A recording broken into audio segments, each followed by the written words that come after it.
Alright, welcome to my Alien Isolation redesign breakdown. This is something I had been working on for 3 or so weeks, but I had been meaning to make it for a little while now. I played Alien Isolation for the first time between August and November last year and absolutely loved it, and had it in mind since then that I wanted to do a redesign of it. After I finished playing it, I got the Last Survivor DLC and played through that, which it's basically the end of Alien. You play as Ripley after the rest of the crew is dead, and she's preparing the self-destruct and escaping and all that. And so I played through that once, and I played through it again and recorded it to use as footage for the redesign. I ended up not using this footage, but this is what I had. Let's see.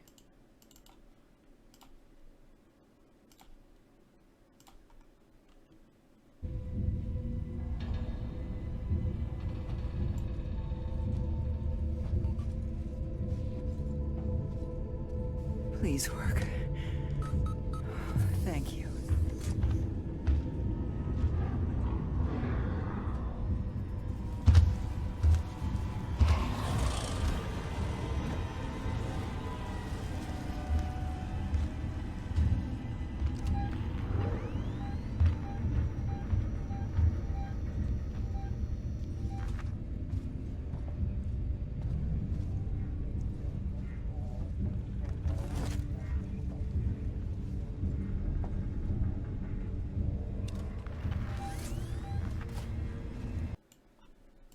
So I had used that as what I was designing to for probably a week and a half or something like that.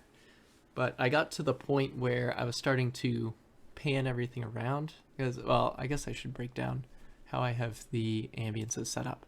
So I have what I consider to be three separate environments. The environment in this room, which you never go into, the environment you're in right now, and then the environment you go into at the end, this room. And they're divided beyond that. So the first environment is just, that's what it is. You don't go in there, so it doesn't matter as much. But the second environment, let's see if I can.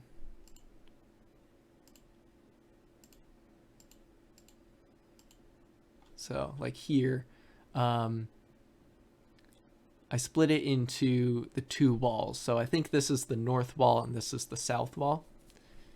And then the final room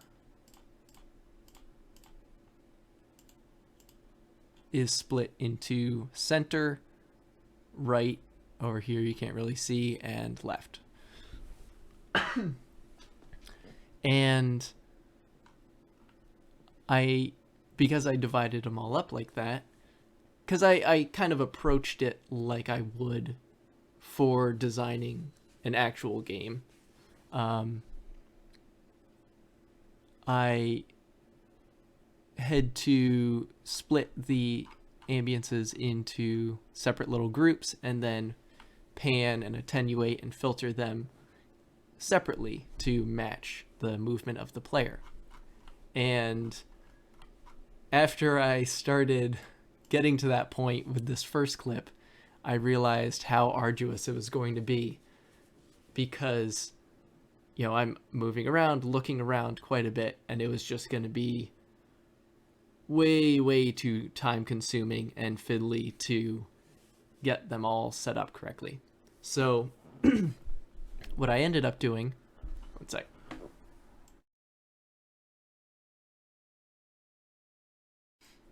What I ended up doing was I just re-recorded that same scene, but in a way that is, granted, more stiff and kind of awkward, but a way that is more reasonable for me to get all the panning and everything done without losing my mind. So, now that I've kind of had introduction to the environments, I'll go over the ambiences in my typoed project name. So a lot of these are synthesized, but there are some processed recordings as well. I think a lot of the recordings are actually... I recorded a bunch of stuff in my bathroom, but I'll get to that in a sec. Oh, so there is also this. This is not an ambience, but it is the like sustained sound of the flamethrower.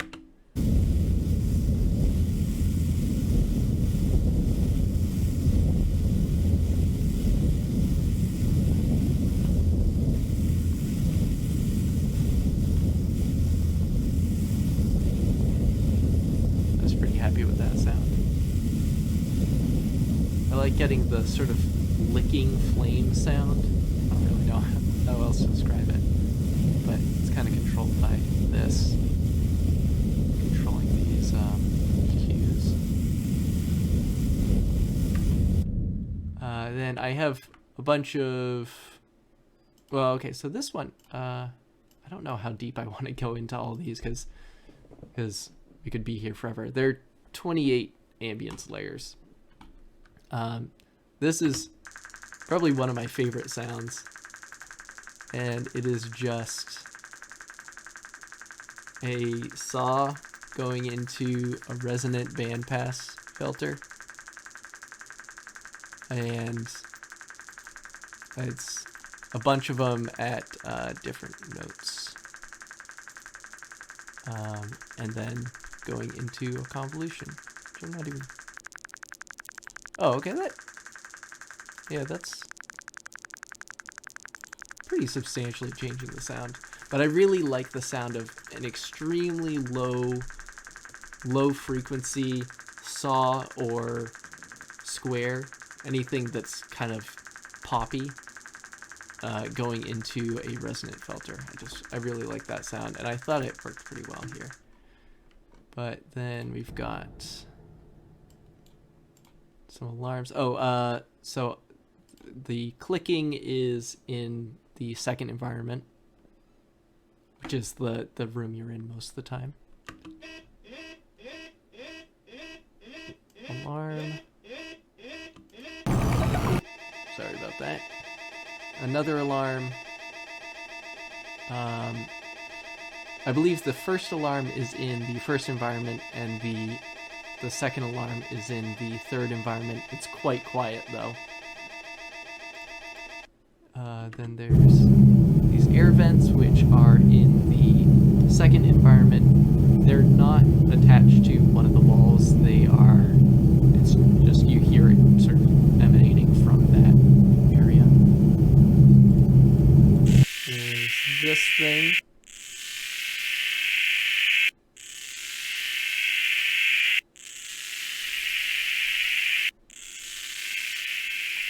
Which I think that's in the first environment.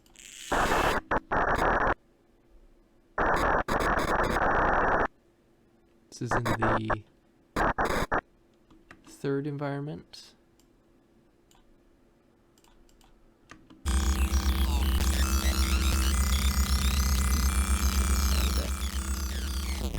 I think this is in the third environment as well. Let's take a look at that, get some more.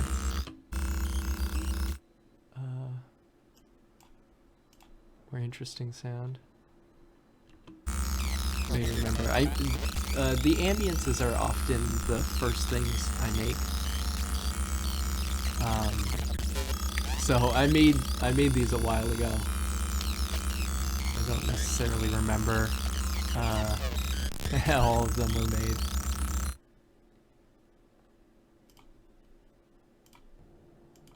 And some sort of classic beeps and boops.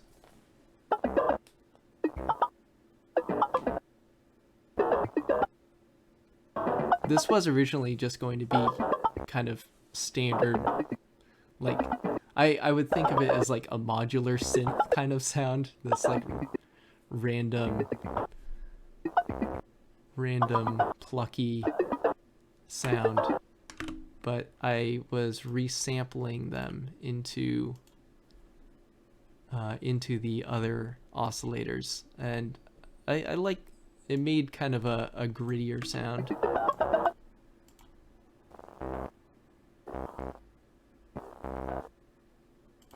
Whereas like if you have this, it's just kind of that standard beeps and boops sound.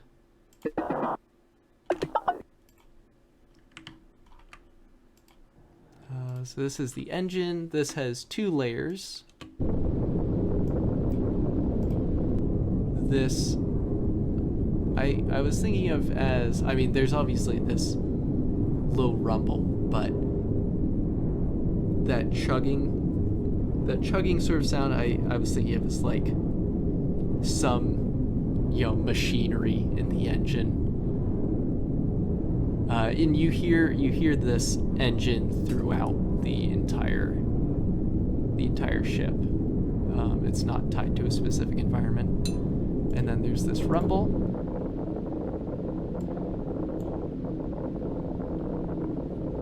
Which I thought of as kind of like the crackle of the fire. This is one of the things that was made. I recorded the fan in my bathroom, the running sink,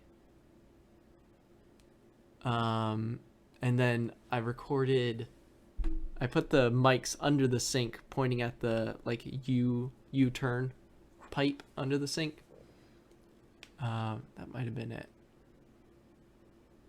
Oh, I think I got sort of water running into the sink, but also I put like a cloth in the sink so it didn't make a splashing sound, because I got just the hissing of the water coming out of the faucet, which I used later on. But you can see this is really all the sound in this comes from Filter Freak, because if you listen to this without, I think this is just the fan. And then you can turn these off. Like, they really add a lot of that texture. I really love this sort of crunchy texture. A really fast envelope can on a filter can make. And this computer hum, just a recording of one of my computers running. That all 3 of these are the same, but they're rate shifted differently, and they have different effects.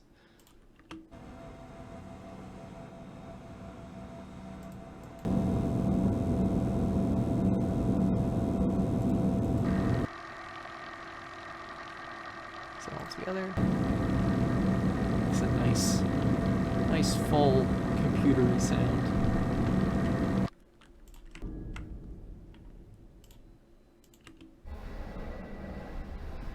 Oh yeah, and let me see. I don't know how far back. Oops. There we go. This was environment 3. I think both of these are environment 3. That's everywhere. I said that. This is environment 3. This, I think, it's probably environment 1. Generally, I had more alarm kind of sounds in environment 1, more physical sounds in environment 2, which maybe I said environment 1. I think this is in environment 2. More physical sounds like steam, and the clicking is in environment 2. It looks like a kind of grungier area, so I was thinking there might be more physical kind of sounds like that.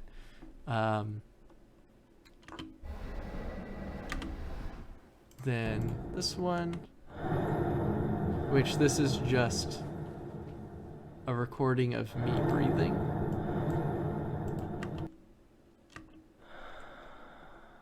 It's very quiet. Oops. It's just a recording of me, but with actually not even that much, not that many effects. Just downshifter, lossy, and multipass with a bunch of stuff. Sorry about that.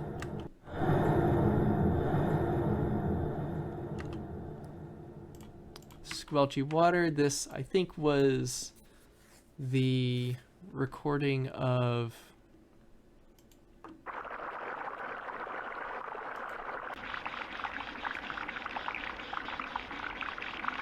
I think this might have been the recording under the sink. This was environment 2. I think breathing was environment 2 as well. But I was thinking of, you know, like pressurized liquid going through pipes or something like that. Then these steam bursts.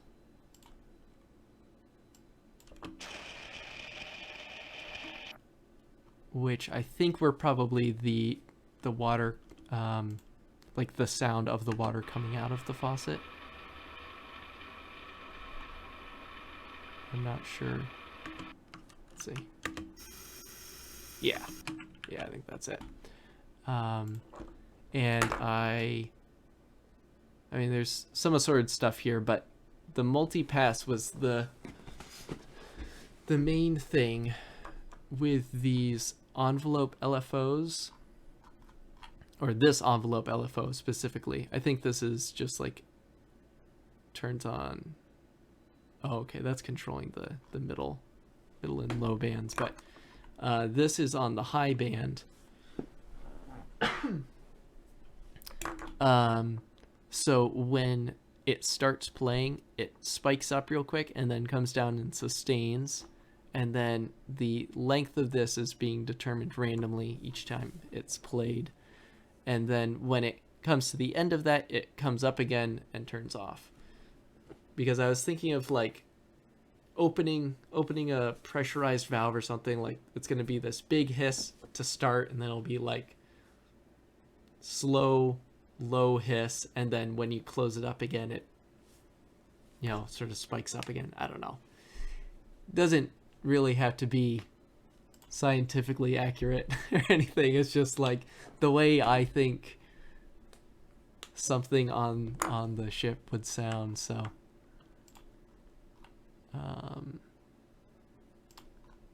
the dripping, I think this is environment 2 as well.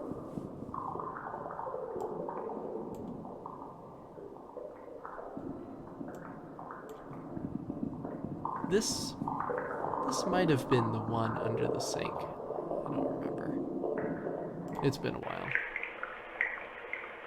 I don't know why. Oh, there's a lot of noise reduction. Well, that wouldn't be affecting it with the effects off. I'm not. Oh, it is a render. I might have run this through noise reduction first, which is why it sounds weird. Like rendered it with noise reduction and then started applying this. I don't remember. It's been a little while. Then this calm sound, which I really love this sound. I think this really sounds like something that would be in Alien or the original Star Wars. I was thinking of the scene in the original Star Wars the first Star Wars, where they're in the Death Star and Obi-Wan is like trying to turn off a shield generator or something like that, and he's like out on this catwalk. He's kind of hiding behind this thing and like turning. There's like a console or something like that. It's been a while since I've seen it, but that's how I remember it. And this seems like a sound that would fit there to me. I really like this. Let me actually see. I don't remember what all's in it.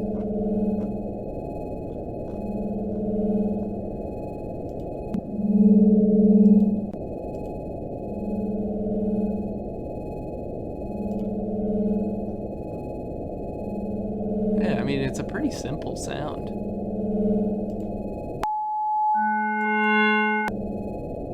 I guess all that noise is just coming from the bit crushing the bits and the dithering. It sounds really nice. I like it.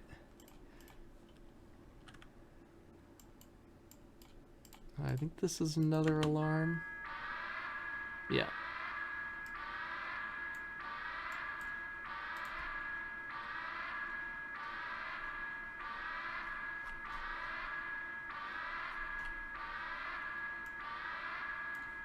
I used a lot of convolution reverbs, and I used Soundly Place It several times throughout this to kind of make things sound like they're coming out of little speakers. Kind of tinny.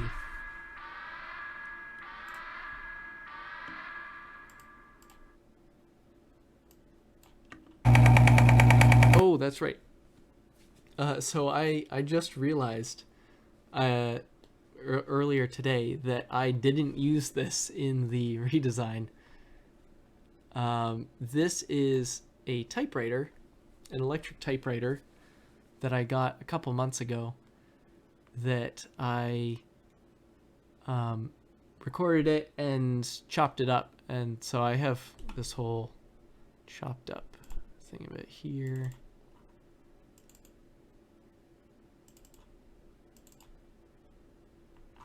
This is all of this hum and clatter, as I called it here, and then a bunch of key presses.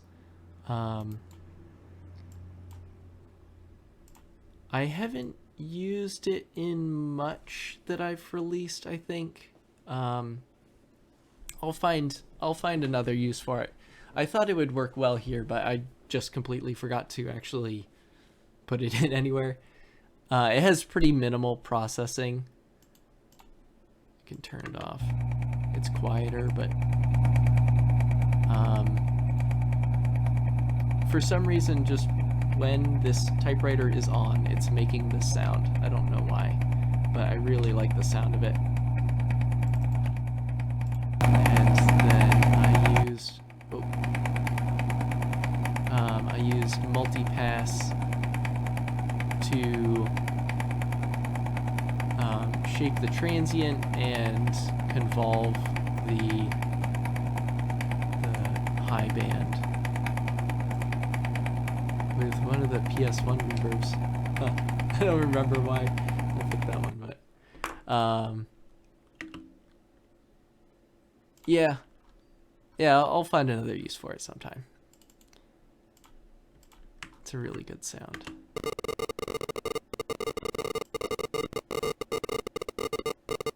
Oh, and let's see, so the steam, reverby, dripping, those were in environment 2. Comms, any is environment 3. This alarm, it was maybe environment 1, I'm not sure. This is environment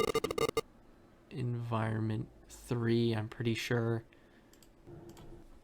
This is another one I really like.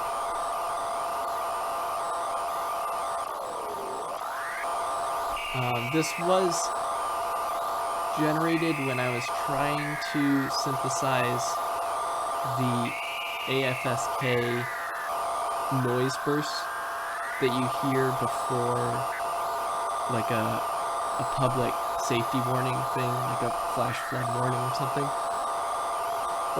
I wasn't able to actually synthesize that but along the way I created this sound and I really liked it. Now, the funny thing is, I actually think that this sound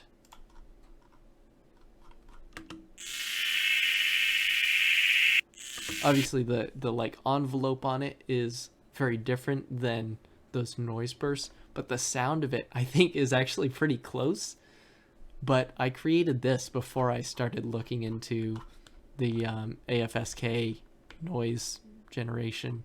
But I just realized later on that it's kind of funny that that was actually closer than I got when I was actively trying to design it. And then this is another thing that's not an ambience, but it's also in here for some reason, which is just the little jingle when you open the door.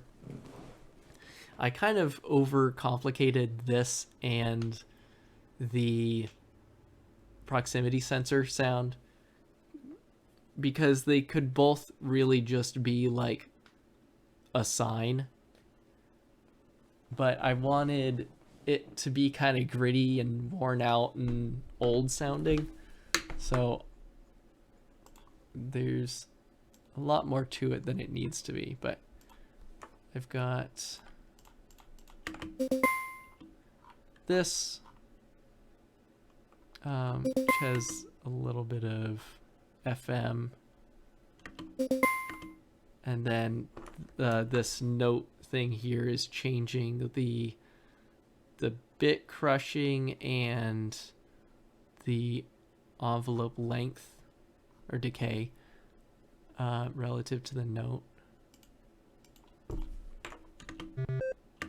There's just another synth layer for it, and then some cabinet modeling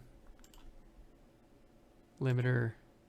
I seem to remember this might have started getting really loud, so I needed to put in the limiter, and then soundly place it, which is not actually doing anything, so it doesn't really need to be there.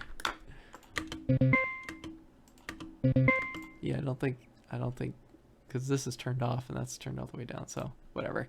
Okay, so that's all the ambiences. Well, actually, that's not all of the ambiences, but that's all the ambiences in this project. Yeah. All right, I'll close this out. Now, let's see. So I already showed, or at least explained the layout of the environments and stuff. Let's see. Oh, there are a couple other things that are not in that project. So in environment 1, there is this.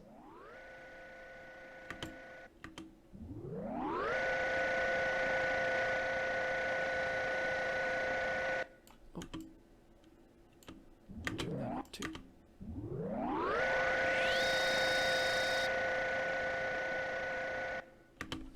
So this started out as, oh, what was it even?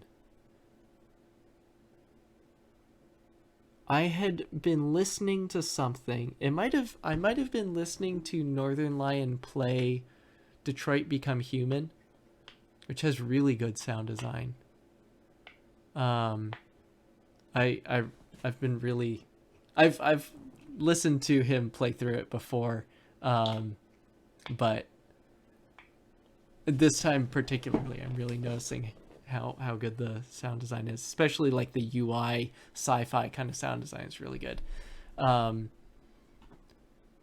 It might have been in that, I can't remember, but there was something where there was this, it sounded like this engine was turning on and increasing in pitch, and it did a really good job. It wasn't like very loud, it was just sort of in the background, but it did a really good job at increasing the intensity and making, creating this building sense of tension, even though this sound is not, like, it's not anything you actually need to be concerned about. It's just that's sort of the effect it had.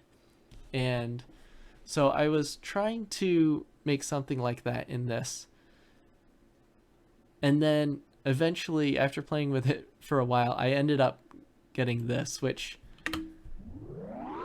is, I don't even know. It's just like some motor turning on and running for a little while and then turning off. I don't know, but I like the sound of it. Let's see, so we've got all of these.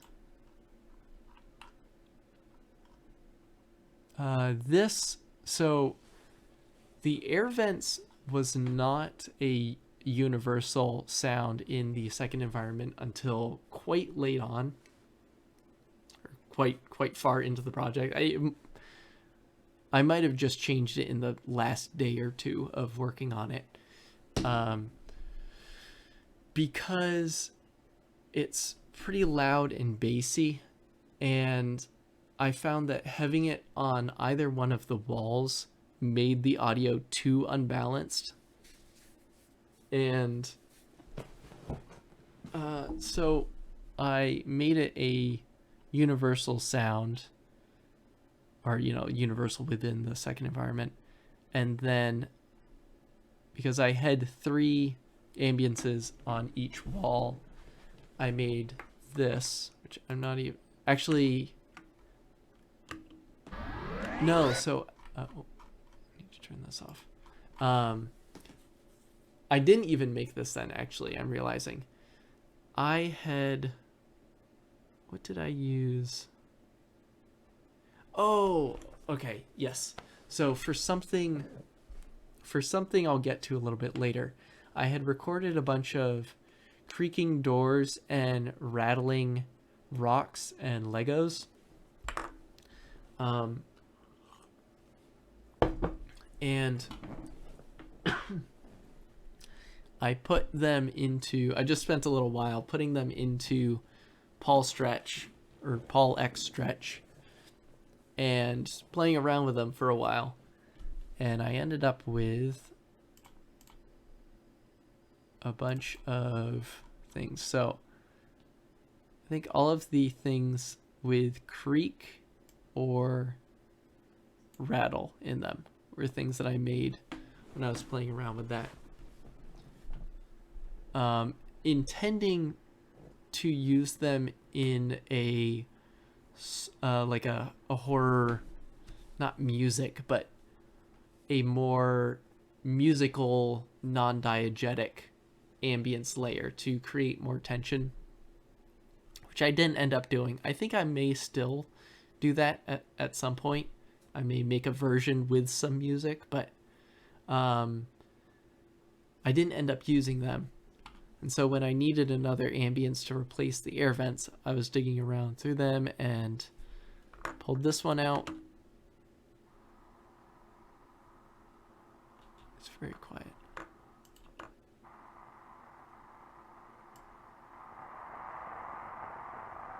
It's also, it's unbalanced because of the panning, but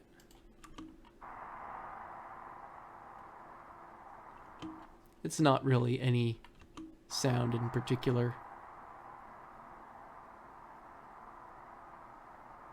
It's just a sound, kind of. It's not super important or necessary. I could just get rid of it, but I liked having them be balanced, each with three ambiances. Now, as I'm realizing now, I could have just used that typewriter sound or something made from that typewriter sound. That, as is, it might have been a little much to have it here, but I definitely could have used that here instead of this. But,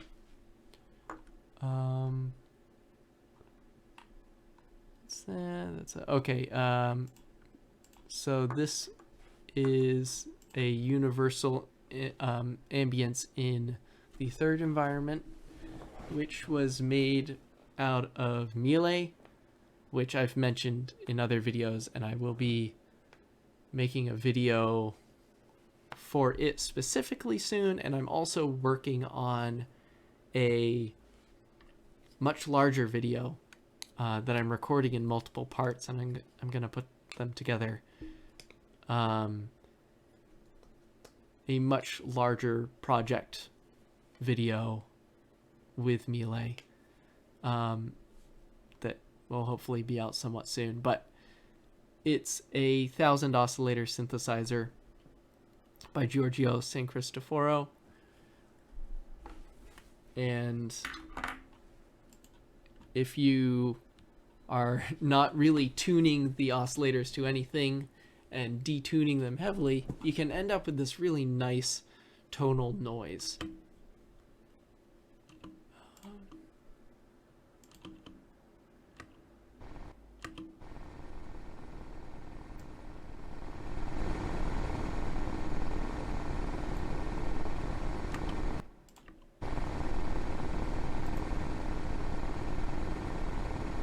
You know, it's like it's not really a tonal sound, but it has tonal elements, which is kind of nice. And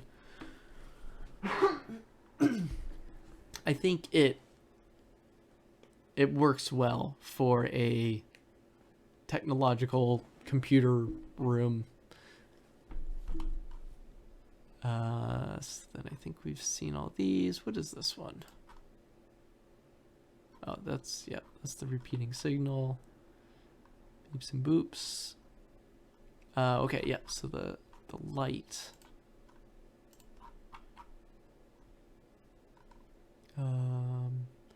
So this was for, oops, at the very end, there's this light. Oh my goodness.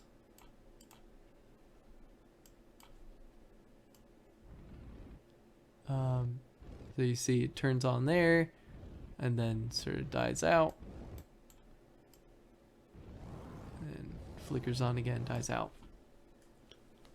It's probably not even really audible in the final version. Oh, let's turn this back up. Is that coming through? I can't even hear that.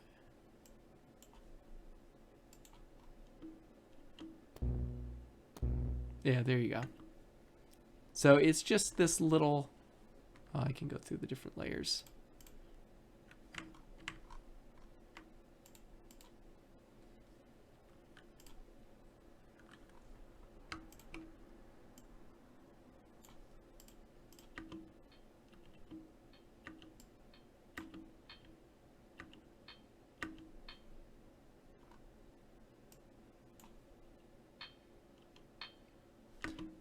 So this is just a little noise burst.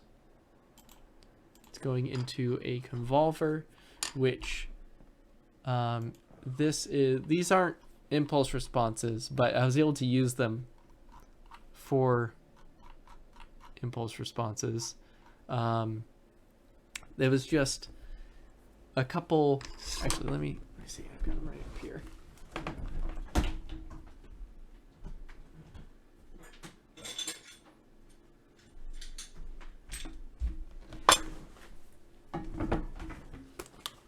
It's just a couple little light bulbs that I was kind of playing around with, tapping off each other, stuff like that. This was from a while ago, but I'm glad I was able to find a good use for them. I think I made them for the Doom redesign. I think I used them for the sound of the health pickups that the enemy drops when you kill them.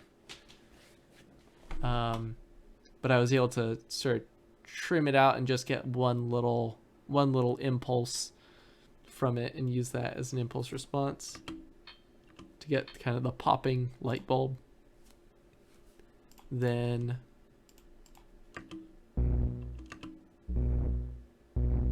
just a little electric buzz.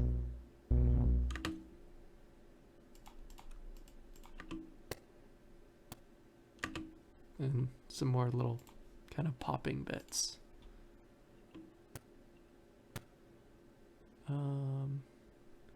Got this like really fast, crazy LFO that's in envelope mode that's modulating a bunch of these little things.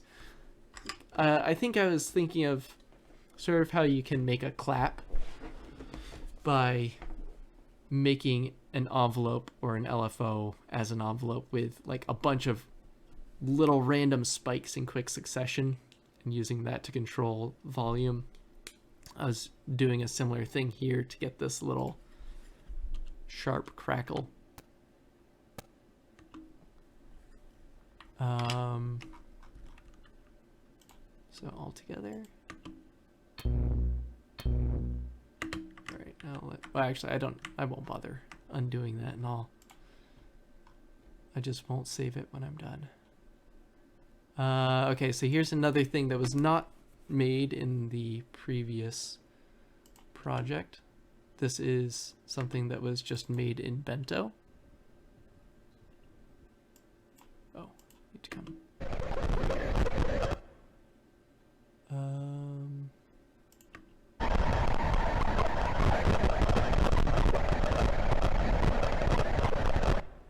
So, Bento, yes, I have made a video about Bento. It's another synth by Giorgio San Cristoforo. It's really, really cool. It's awesome. I don't know what else to say. It's a sort of noise-focused synthesizer. It's very chaotic and weird, and you can get these weird, noisy textures from it that can work well in a setting like this. And then we've seen the rest of those. The engine is down here. And then we have a couple more things. So this is a universal group that is for the ambiences across the entire ship. So that's where the engine is. There are these, what I called eerie ambiences. This is when I was thinking of putting in that sort of non-diegetic music-y horror elements, which I didn't end up doing, but I did leave these in, even though they're like barely audible. But they're, you know, kind of midway between a tension building ambient music thing and an actual ambience. So I kept them in, but they're turned down really low, so you can't hear them much. Then actually, I don't remember how I made these. I'm not sure. I kind of feel like they might have also been from Paul Stretch, but I don't remember. I don't know. So we've got, this is like creaking metal.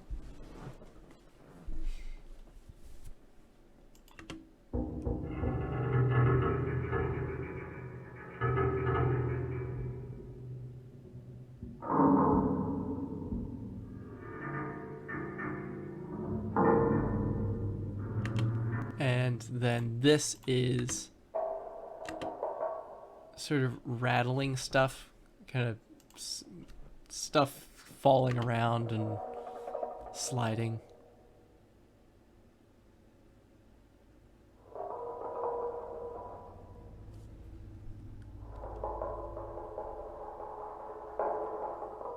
It doesn't sound quite how I had intended, but I still like how it came out.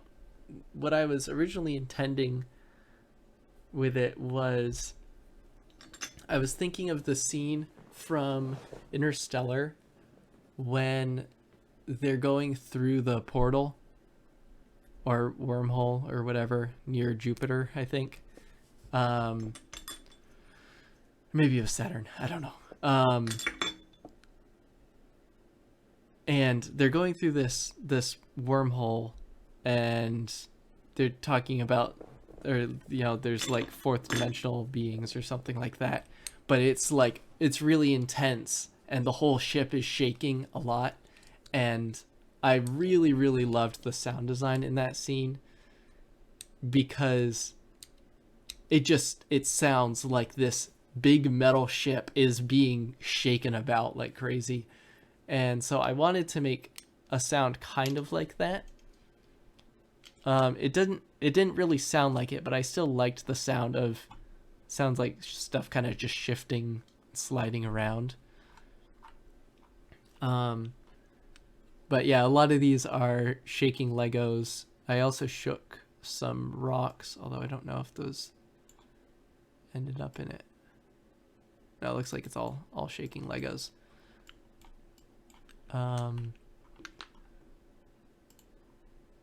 But the creaking metal, this is something I just figured out in the last game jam I did.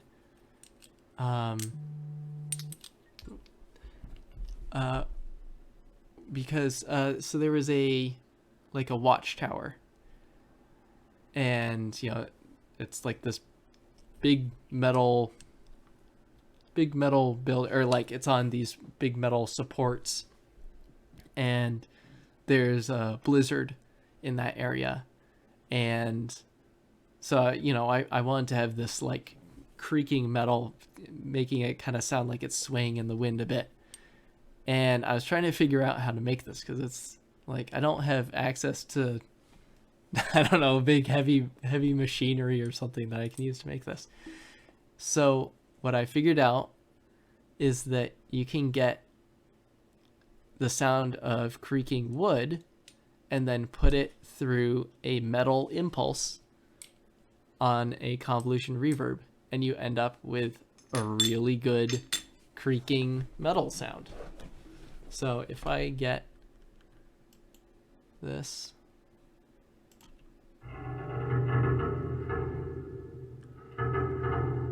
and I turn this off,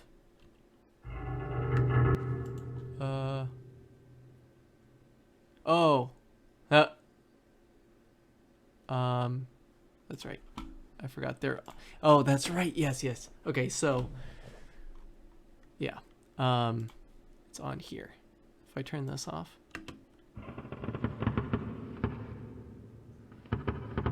I mean, there's still some reverb on these, but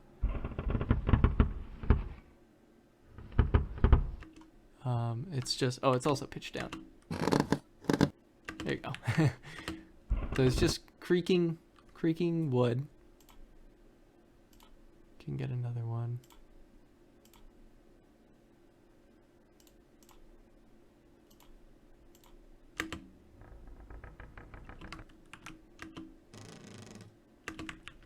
Just creaking wood, but that metal convolver completely transforms the sound. So the reason these are on all of these individually rather than just being on here, I think that's just used for like panning. Yeah, it's just panning it randomly. These two are panned left and right, and then this one's panned randomly a bit, although it's not like, yeah, just a little bit, fairly centered. But is that by putting them on the items individually, I was able to change the impulse response and the stretch, so they each, they all sound very different.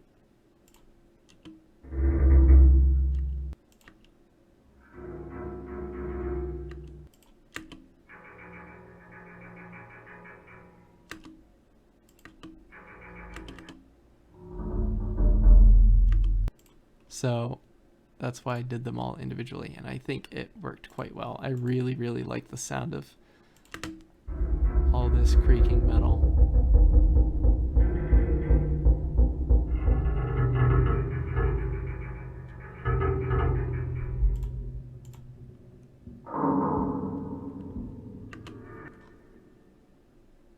So then the rattling is fairly similar. It's just using convolution.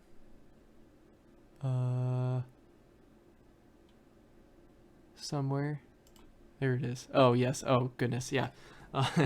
So, it took a bit of playing around to get this sound to sound how I wanted it to. And I mean, I didn't get it sounding the way I had intended, but once I saw the direction it was going, to find the way, or to get it sounding how I wanted it to after that point. Has some transient shaping just to emphasize the clicks and also get rid of stuff other than clicks, de-emphasize stuff other than clicks, I guess. So then it comes into snap heap. And so this is a parallel bus that is, this is controlling the mix of both of these. So basically when one is on, the other one is off, and vice versa. There's a slight fade between them, just so the sound doesn't completely change instantly, but for the most part, it's just one or the other. So then you come into the second layer of snap heap. You have the same thing again, basically. You come into the third layer of snap heap. You have the same thing, but now it's switching between two convolvers. So then you come back here. It's also switching between two convolvers. And then same thing on this one. So basically the final effect of this is that it's only playing in one, it's only going through one convolution reverb at a time, but which convolution reverb it's using is constantly changing. So then, yeah, some limiting. Then this, I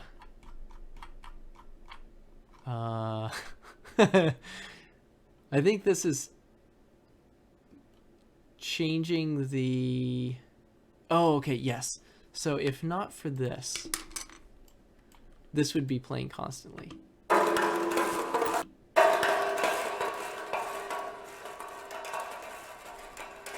Which would be kind of distracting in a mag. So, I may not remember this all exactly, but this is sort of the main clock, basically, that is coming into this remap. So it's on or off. With it's a bit more likely to be on than off, which is then going into this slew limiter, which essentially makes an envelope. So when it turns on, it comes into the slew limiter, which brings it on over the course of 363 milliseconds. Then this is set to the same rate as that, but it's smooth and is controlling the pan. So it doesn't line up exactly, because like this might still be this might still be moving when this is settled, or this might still be moving when this is settled, or whatever, but it basically makes it so each time this essentially turns on, this will have also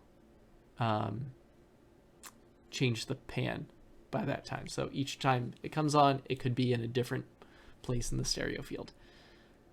Then I think the rest of these are mostly controlling. Okay, so this is controlling additional volume, so it's not at the same volume every time it turns on. And then I think these are mostly just controlling filtering. Yeah.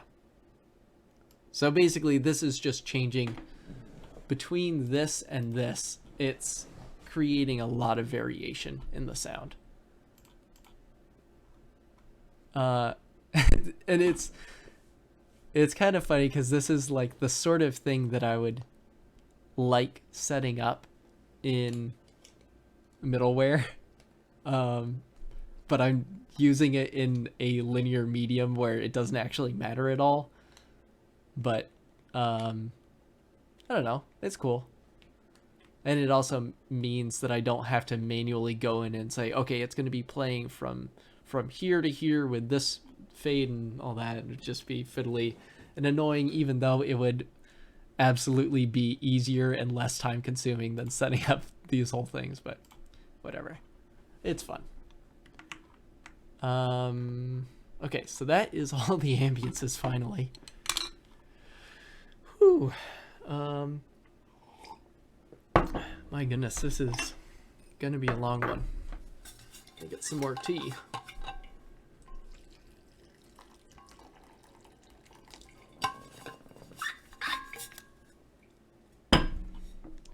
So, okay, yeah, now I have separate containers for sounds happening in a given environment.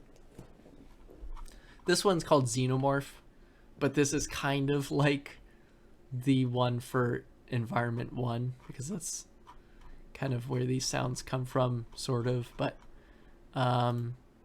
environment 3, this is straightforward. This is just footsteps. So after you walk through this doorway, oh, I should turn this off.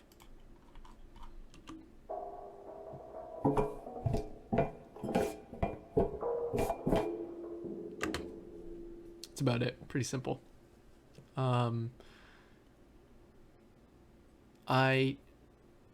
These are just footsteps going through convolution reverb again.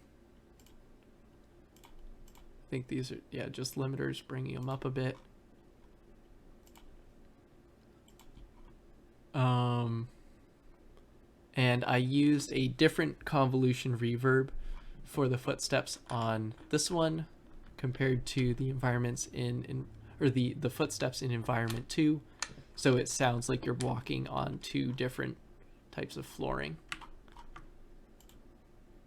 So that one's pretty straightforward. There's a lot more going on here though.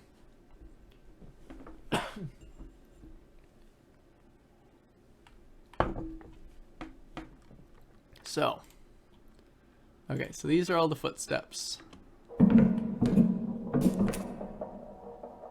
I have some little foot scuffs as well, which I think add a lot of, I don't know, just realism, or like, I don't know. I think it just sounds really good to have these little scuffs in like that. It just sounds very real to me. Now, okay. So here's the door.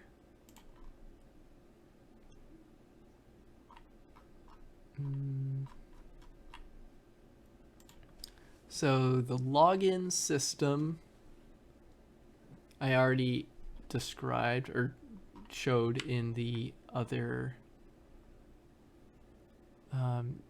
project. That's this, the door open jingle, but there are a lot more sounds. I think this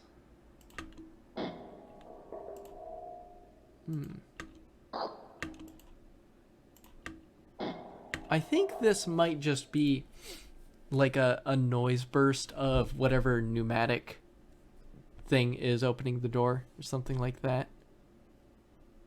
I think that's probably what it is.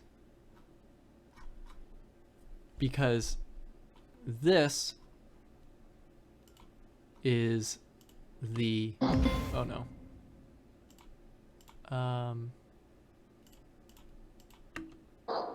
This is that static. What is playing here? Oh. Okay, there we go. That's the login stack. I think this must just be like a pneumatic thing, or it could just be another layer to the static. I'm not sure.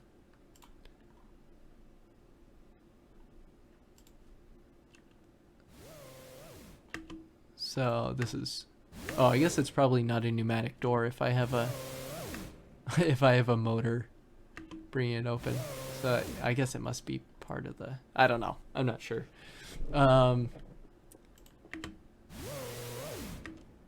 Just a little motor synth. I think, yeah, the main characteristic of the sound is having this noise modulating a bunch of things. Very, very slightly modulating a bunch of things.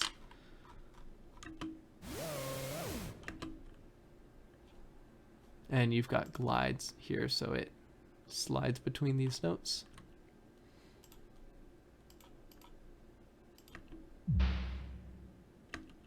Okay, yes, this is what I was thinking of. This was kind of inspired by the original sound that I really liked. There's this kind of thump. This little, I mean, you can hear it here. This little thump before the door opens that I really liked. So I wanted that, and then I don't know, maybe it's a motor assisted pneumatic door. I don't know. Whatever. I like the sound of it, so I think it works, even if it doesn't make sense.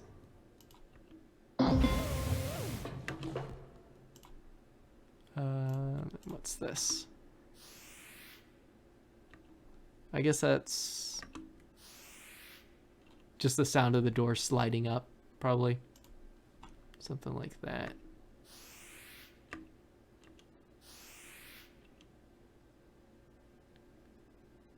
Controlling like parallel comb filters, I guess. They're going in opposite directions. Sounds pretty cool.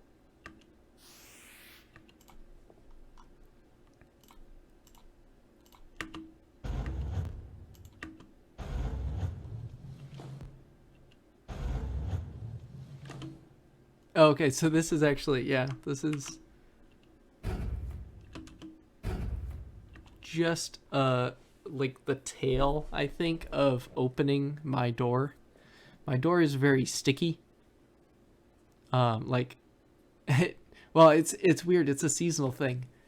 In the summer, my door will, if it's unlocked, if anyone opens like the front door, my door will just open. So I have to keep it locked at all times because the cats will get out.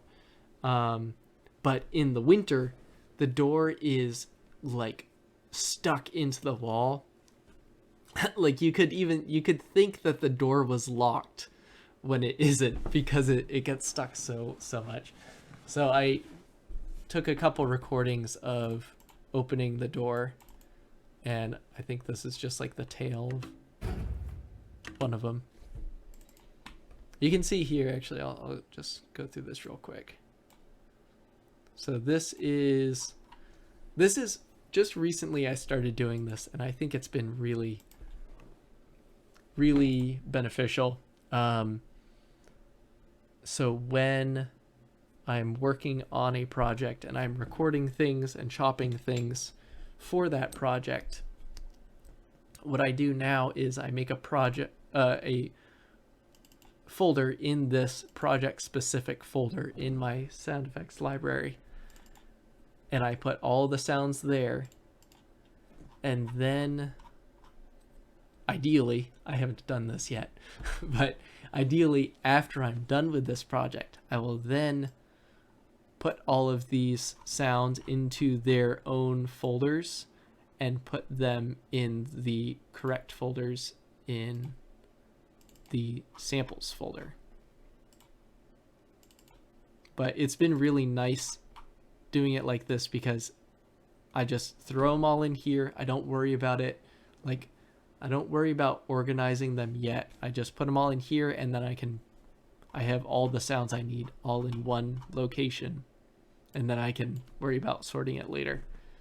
I still do all the metadata and everything like that, but so yeah, these are all the sounds I made, or these sounds I recorded for this project. Is there a way to see like a number? Oops.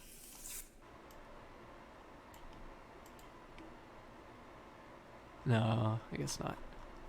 I think it's like 1,200 sounds, something like that. Maybe not just in here, but in these folders as well. Because I did make separate folders for some of them. There's all those creaks. Oh yes, I'll get to this later. Oh goodness. There's the shaking, thumping. Yeah. Okay, I'll get to all those in a little bit. Oh, 1 sec.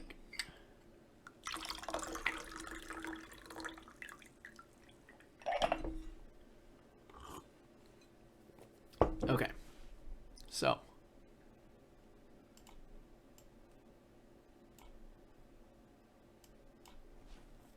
back to this.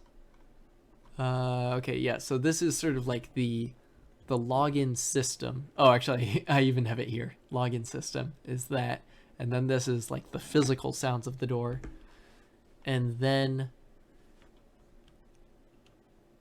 I thought I was done at that point, but then I realized I should probably make sounds for these little things. I'm not sure if there actually are sounds in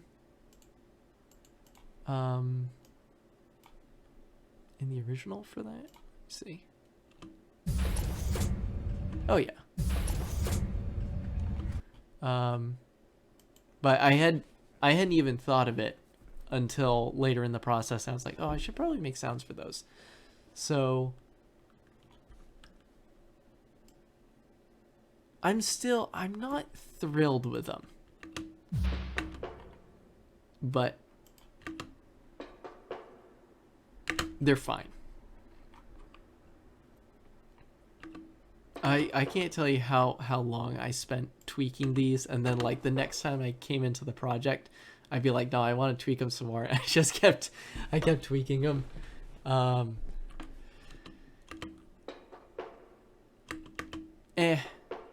They're okay.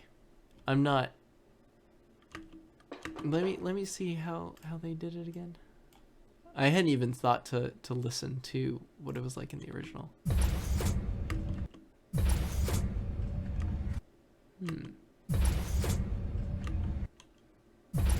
It's more like squeaky, high-end kind of stuff. That's nice.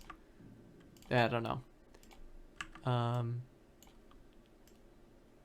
Even if I had added like some sort of springy element, that could have been nice. I'm not sure. It was, yeah. I don't know. They're functional in any case. Let's see what they've got. Yeah, like transient shaping, basically distortion, transient shaping, and EQ. I think this is just an actual delay. Yeah. Oh. No, it's like a... I don't know if that would be considered a slapback delay or what.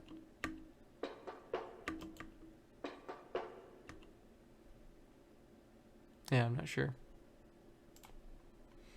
I'm not sure what exactly defines a slapback delay, but I hear that term used. But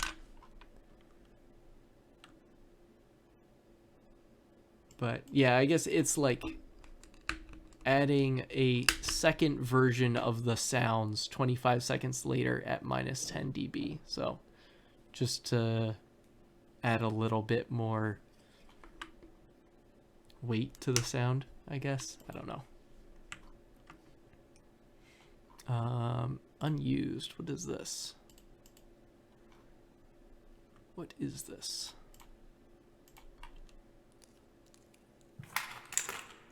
Oh, I think these were just other sounds I had pulled out to use in making the latches.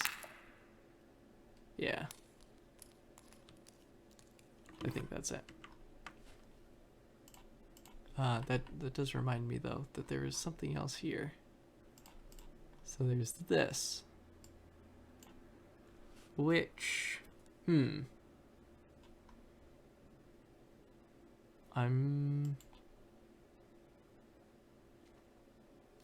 Let's see. I think...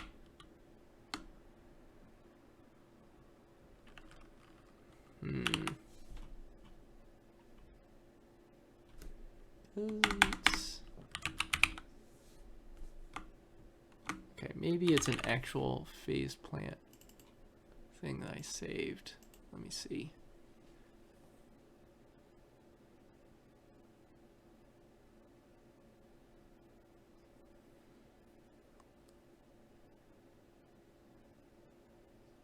These, it's funny.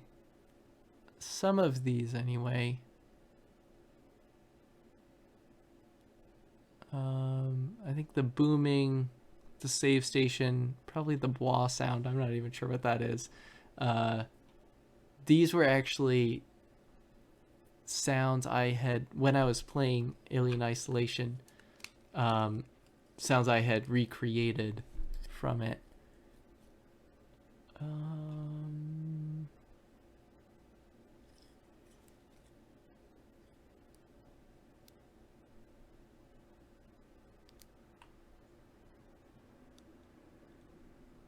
Random UI maker. That's it.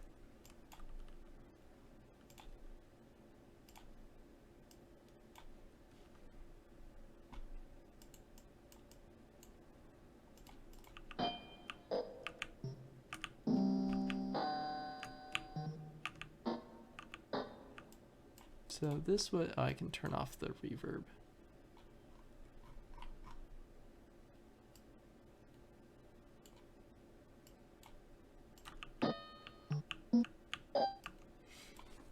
So this was, I think I was trying to make some extra little sounds for the door opening. And so I made this, which has a bunch of random things at 0 hertz. So basically, when you press a key, it sets a random value and then it keeps it. Setting a bunch of like FM things, pitches, and then this resonator. And the variety of sounds you can get from this is pretty crazy.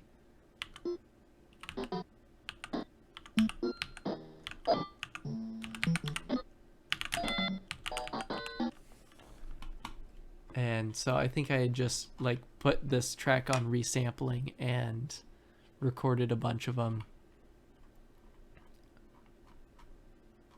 I don't know that I even ended up using any. I don't think I did. Yeah, I don't think I did. I'm not sure if I just didn't find a place to use them or what, but I'm glad I made that preset anyway, because it's pretty cool, and at least can kind of create an interesting base for some sort of weird sci-fi UI sound. Okay, so now onto the flamethrower.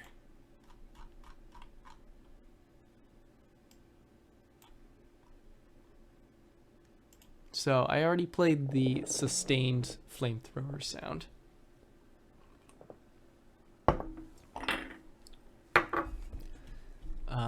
But I made some sounds for turning the flamethrower on and off as well.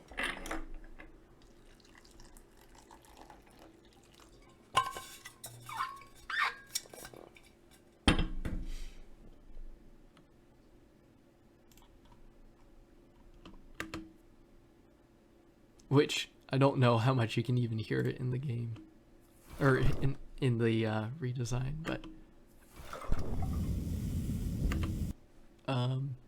so there are like Foley sounds of moving it around and stuff, but there's also this that I really like,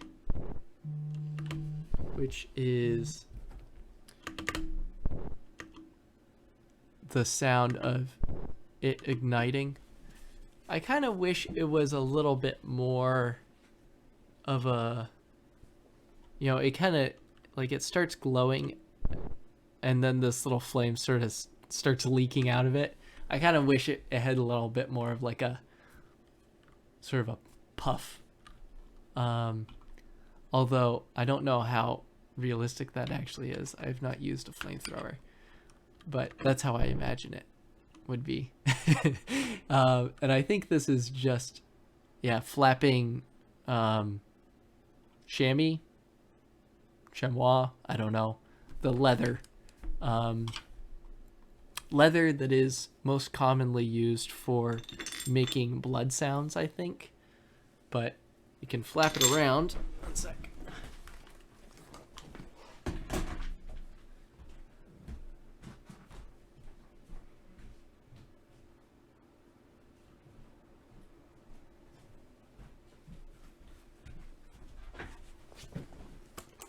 You can flap it around and get some kind of nice little flappy whooshes with it, which I think you can also use for making bird flapping wing sounds, but I thought it worked well here for the flamethrower igniting. Let's see, what's this? Oh, that's, I think that's the sound of you like turning off the fuel for the flamethrower.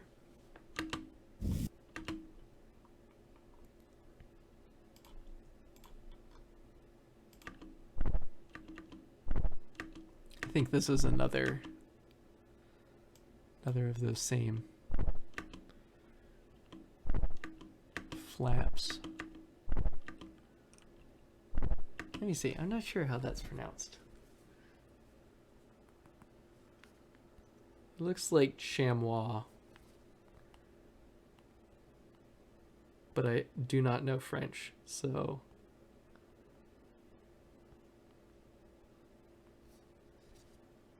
let me see here.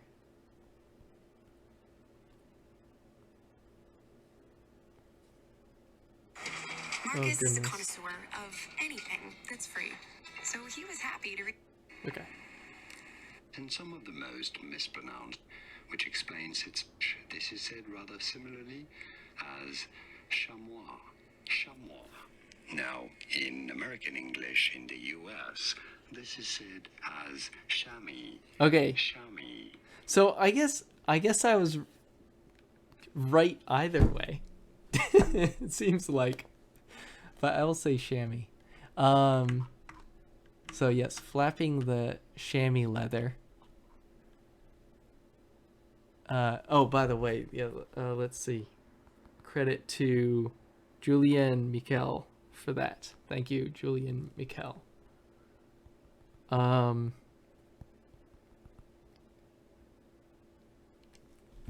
So next, this is some Foley. Just the sound of kind of handling the flamethrower. Same thing here, just putting the flamethrower away. And then this is, I think the remaining ones here are the tanks. So like one of the main sounds of the flamethrower in Alien Isolation is the sounds of the tanks. Maybe I'm alone in this, but it was slightly broken for me. So you have to hold right click, I think, to sort of hold your weapon out.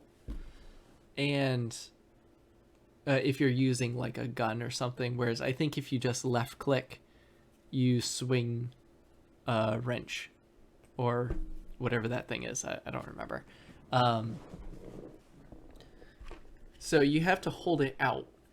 And I mean, you see in this video, like, this is me right clicking, holding it. And then I'm holding it. And then I let go and it goes away.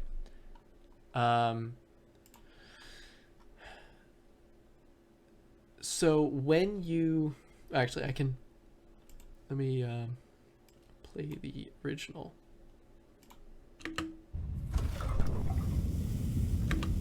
So you hear the fuel sloshing around in these tanks. So if you tap the right click button, so you start pulling out the weapon or the flamethrower, but you don't finish pulling it out, it will, at least when I was playing, it will put you in this state where basically anytime you move, you hear the tank sloshing around, which is kind of funny. I'm pretty sure that's unintentional. All you need to do is just hold right click, wait for the whole animation to finish, and then let go, and it will go away. So, but in any case, you know, I, as a result of that, kind of got accustomed to hearing these tanks sloshing around. So I wanted to have these tank sounds. So, actually have them both right here because I'm drinking tea and water. I have a Yeti water bottle that it's been my main water bottle for several years. And then I just recently got this Stanley thermos, which rings out really nicely. I got the Stanley thermos because I drink yerba mate and also tea, like oolong tea that needs to be re-steeped. And so it's nice to have water at like 80 degrees about, that I can just keep in there and it stays at that perfect temperature. This is not an ad for the Stanley thermos, but man, I'm really glad I got it. But yeah, it rings out really nicely, and the Yeti water bottle as well rings out nicely. And so I think some of these tank sounds came from this kind of bouncing them off each other, sloshing liquid around inside them.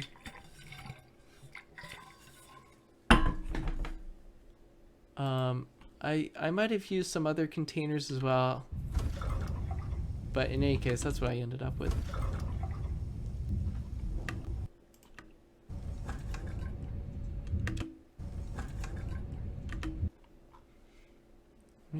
compare that with the original. I haven't heard them back to back.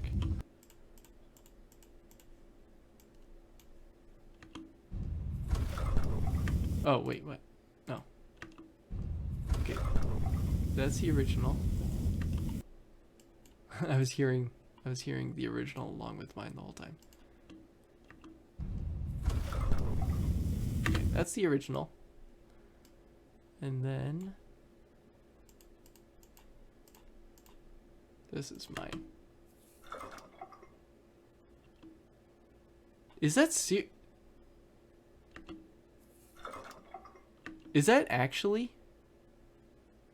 Like, I'm not losing it, right? Those sound like virtually identical. Like the sort of rhythm.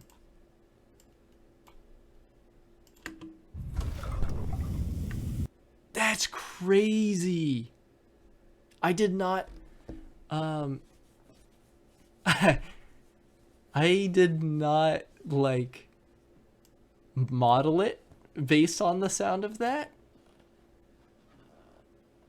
I just modeled it on, like, I knew you can hear the fuel sloshing around. That's crazy.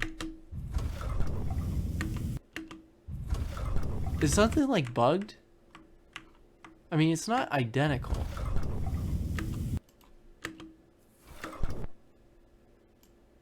Wait, what? Oh. Wait, what? Oh. Okay. Wait a minute. Okay. Let me mute this. Solo this. Okay. Yeah, okay. So this is what it actually sounds like.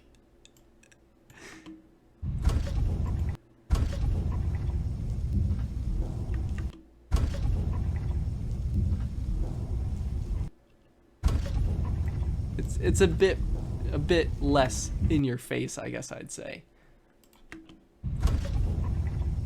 But you can hear it sloshing around a bit. So, okay, goodness. Yeah, so I was hearing them both the entire time. That's why they sounded virtually identical. And then mine by itself is by itself, correct? Yes. Where'd it go? There we go. Okay, yes, I did not accidentally recreate the one from the game.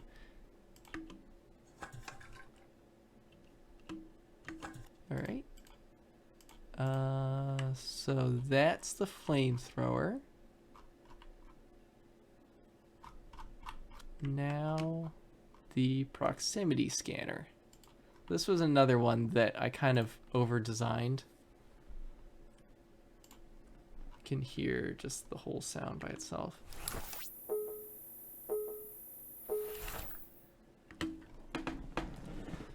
So, similarly to the the rattling, where I kind of designed it like it was actually in a game. I made the proximity sensor with a macro. So, you can arm this. What is the note? I think that's it. So, there's this macro. Oh, let me turn this off.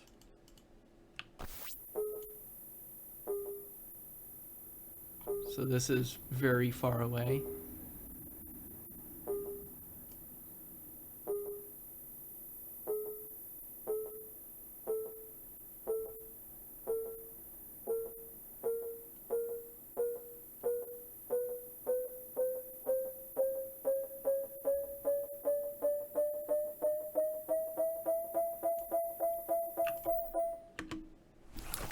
So even though I did not need to use it at all, because it's just on the, like, the second intensity level the whole time, I made it with the macro so I can sort of dynamically control it. Let me turn this back on. So that is connected to the arpeggiator rate and this distance macro in Faceplant,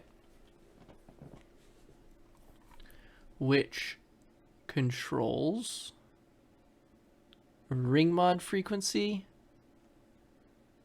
pitch of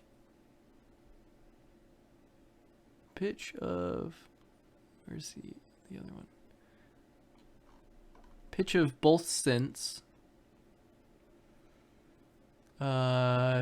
Delay time. Oh, actually, I didn't end up using this. I previously had this convolver as, I guess this is more what would be kind of a slapback delay, sort of, except it's not even a delay, really. It's a convolver, but it is delayed. Had this delay on it, so like you hear the bing sound, and then there. Well, I can just turn it on here.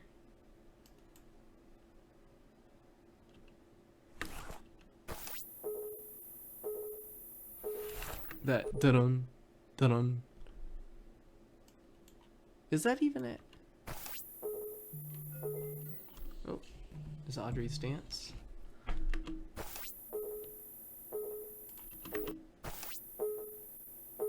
Yeah.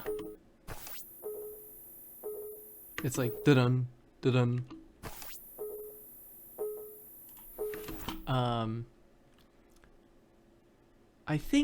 I think I liked that, but it got kind of messier when you sped it up. But I did have the distance control the delay time, so the delay got shorter as the arpeggiator sped up. But I think it sounded worse as it was sped up.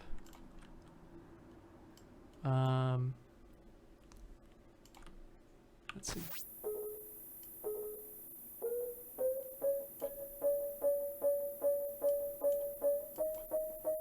I don't know. I don't remember. This was something I worked on very early on, so I don't remember exactly why, but controls the mix of a delay,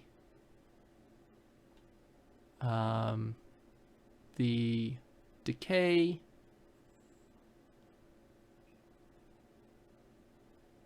and wait, what? It's controlling the pitch. Oh, do I have? Oh, I have three. I have three oscillators. I thought I only had two.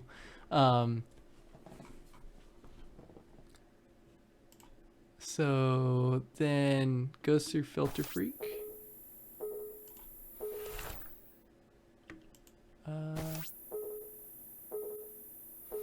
It doesn't seem like it's even doing anything. I thought it was to sort of tighten up the envelope a bit, but I don't know. Seems like it didn't do anything. Bit Crush just to... You can barely hear it. Can I just want to hear this one.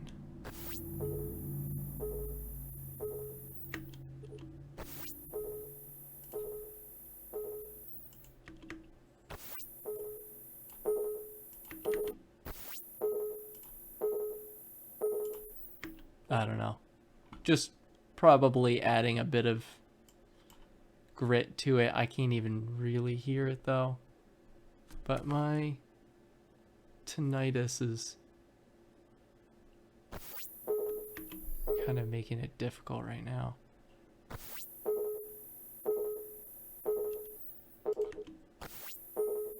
Oh, okay. Yeah. It's on the delay. You can really hear it. The aliasing from the sample rate reduction. I think it's aliasing, right? Just the very high frequency you get when reducing sample rate. Then we got some placets. Convolver.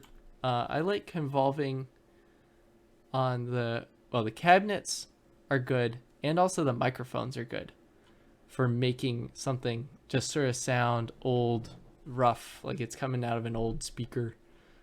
Yeah, the cabinets and the microphones are all really good for that.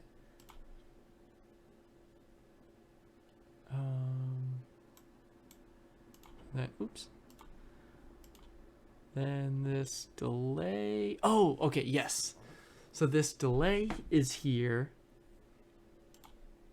to essentially, well, I kind of overcomplicated this, as I tend to do. So this MIDI is also being sent into this track, which is, actually it's sent into this track, which has the NTSC frequency and this little noise sweep thing at the start.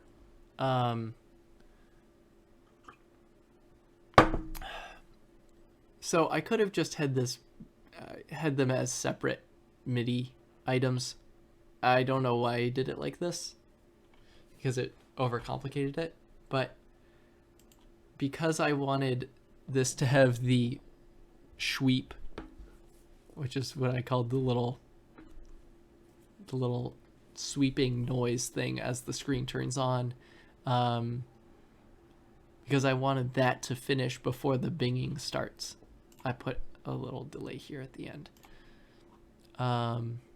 So then we can hear this by itself. So this isn't an actual NTSC frequency, because that is, I think it's like 15.6 kilohertz, and I think it would just be like a pure tone, but it's the very, very high frequency tone you hear from CRT screens. It's how I remember, I didn't know it was this, because I don't think I even really recognized it as a sound, but it's how I was always able to, when I was a kid, I'd be in bed and I could tell when my parents turned on the television, even though I was far away from it. And I didn't know why, but now I know it's because of this frequency. I was able to hear this and recognize that meant the TV was on. So it's a very high, sharp sound. So I made it, I think, a little less high and sharp by using these kind of noisier sounds going into a resonant filter. So it's not just one frequency, it's a bunch of little frequencies together. And then some sample rate reduction, some more filtering, and then this is the sweep. So let's see, I don't even remember. I don't even know. So I think this sort of like, what was it? Oh, the light bulbs, the little noise bursts I had for the light bulbs. Sort of like that. I have these, sort of spiky things controlling the volume of this white noise to give it that crunch. And then after that is done, this is on envelope mode. After that's done, it is then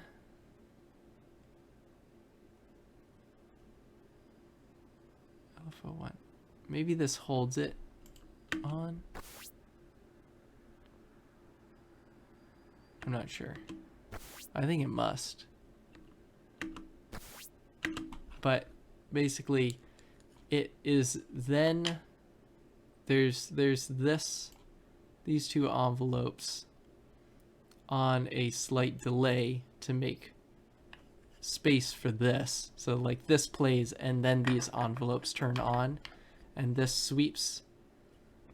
I think it sweeps these in opposite directions. It's so fast you can't even see it, but the noise is going. Oh, it's going into filter 1, which is going into filter 2. And so these get swept in opposite directions, which makes just that nice little sweep. And then a bunch of effects here. Is anything else? Oh, it's downsampling it as well. Yeah. But that's how you have this, the boot up and then the binging of the proximity sensor. I also, since it's on a delay, I had to have this envelope volume, the volume envelope, to turn it off when it's done, because it would otherwise keep binging for a little while longer if it's after it's turned off. I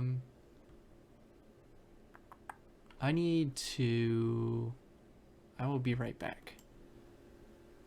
So, where are we? Oh yes, so we need the Foley for the scanner now. So since this is, I'm basically doing the sound for a video game, I was able to copy and paste this, which was nice because I didn't want to have to make another one. But here is the Foley sounds for the pulling out the scanner.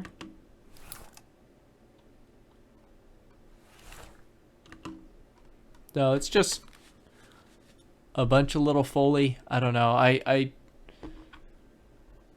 recorded a bunch of Foley, just like wearing a jacket, kind of moving my arms around, sort of scraping my arms off each other, a whole bunch of stuff like that. So I just grabbed a whole bunch of little pieces of that, along with some other assorted stuff. Oh, that reminds me. I didn't do the Foley for the door. Maybe that's further down. I guess that must be down here somewhere. Oh yeah, key card. There it is. Okay.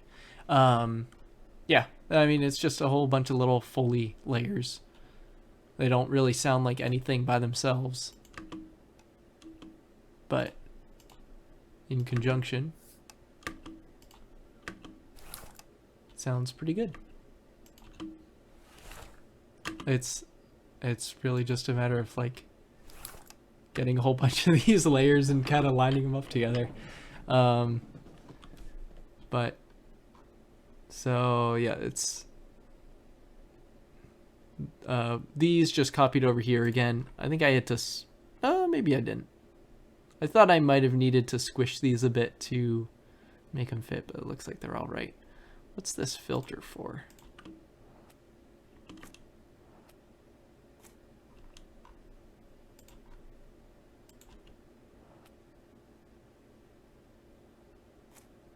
I don't know. I don't know what that's for. Okay, so now the key card. This was the most difficult Foley thing to do, I think. This was another one that I came back to and tweaked, and came back to and tweaked, and so on for a while. So the player Foley's very simple for it. But the Foley for putting the card in and taking the card out, I didn't really, the main idea I had was to record, I have a dead keyboard here, and I was gonna record getting like a credit card or something, and just running it through the keyboard. So I recorded a bunch of those. They're okay, and I used some of them here, I believe, but they were not nearly enough. I don't, so far in the things I've done, I haven't really added like whooshes and things like that, like these sort of extra little elements to emphasize things, but the way the camera sort of pulls you in like that when you go to interact with a door, I thought it could use a little whoosh, so I just made this little whooshes.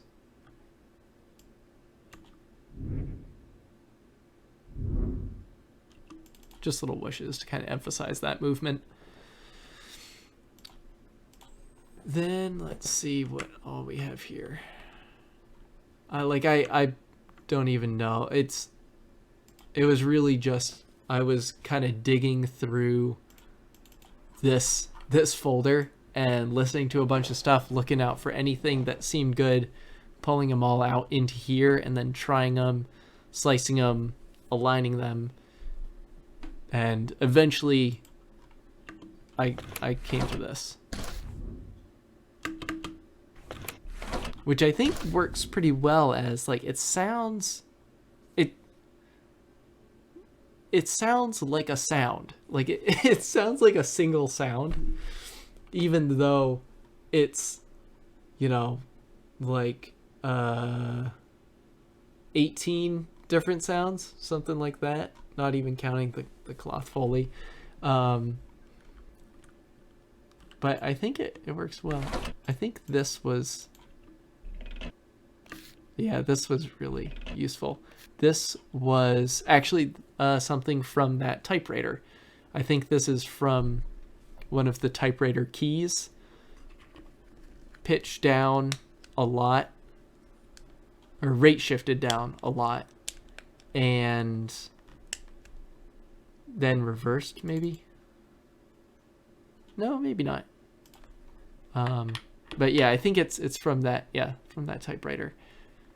I can even, let's see, 445.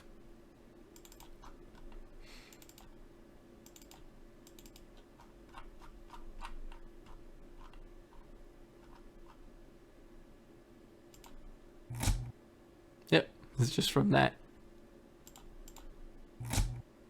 I think it must be that starting as like, I don't know, whatever mechanisms start moving that key. Pitched down a lot, rate shifted down a lot.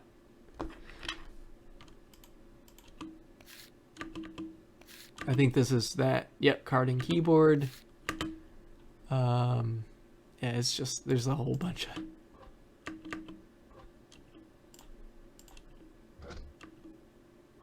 of different sounds.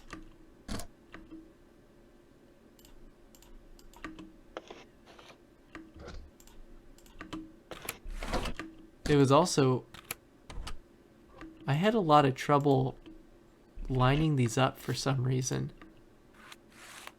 This and the door latches, for some reason, I kept needing to tweak the timings on things, but I'm pretty happy with how it came out.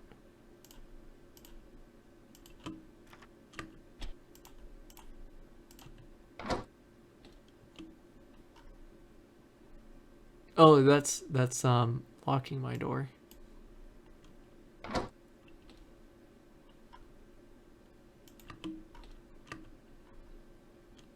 Oh, this is another little thing from that typewriter. Typewriters are full of good sounds. Okay, so that's the key card. Now the xenomorph. Okay, I will be right back. Okay, I am back now. So, yeah, it's getting later here than I had expected this to go. And the xenomorph section might be kind of long, so I had to take care of some things.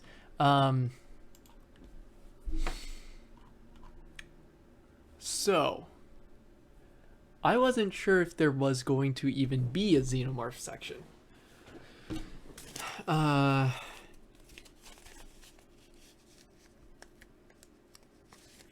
Obviously the first version of the video that I showed you, the xenomorph like walked right by. So there was gonna be a xenomorph section there, and I had recorded some stuff intended for that. And then I switched to this different video. The xenomorph is far away. I recorded that video on easy mode so that I'd be able to record it how I wanted and not need to worry about the xenomorph messing with me. And you know, you can see on the proximity scanner that he's pretty far away. There's no real risk. So it seemed like there wouldn't be much tension. So I kind of wanted to make the xenomorph feel like more of a presence than it actually was. So I decided to make some xenomorph sounds. I do not really have experience with creature sounds. It's not something I've done much. Obviously, I did the creature in Cryptid's Chasm, and I did a kind of similar creature in another game jam that didn't come out. It's actually I have the ambience and soundtrack on my Spotify as unreleased Halloween jam or something like that. So I made some creature sounds for that, but they were quite similar to the Cryptid's Chasm one. I think they were a bit more refined, but fairly similar. I don't have much experience with it. It's a whole field in and of itself that I haven't really delved into much. But I wanted to make something cool for the xenomorph. And what I had been thinking of was doing some like guttural clicks. Like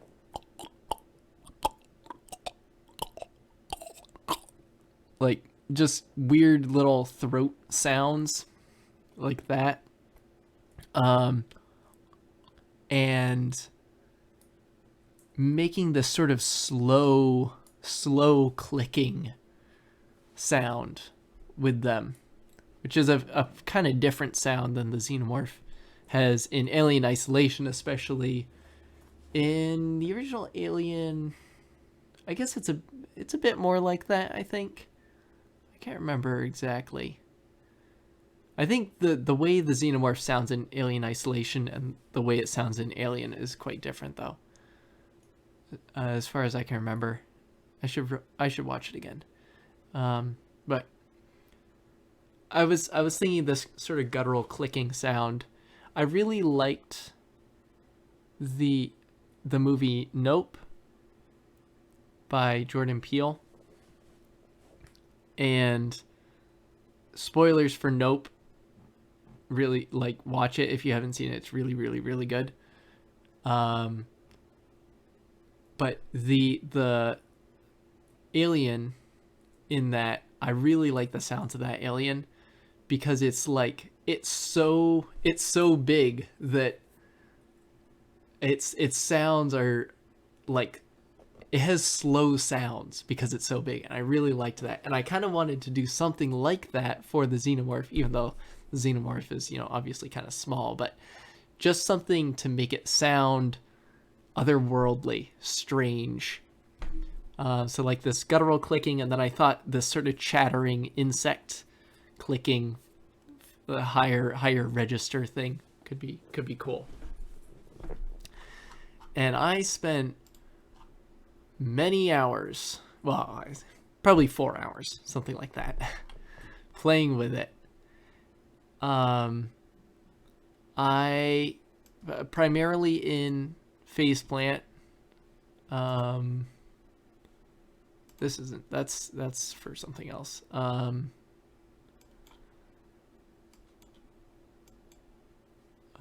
no, this is some of the files.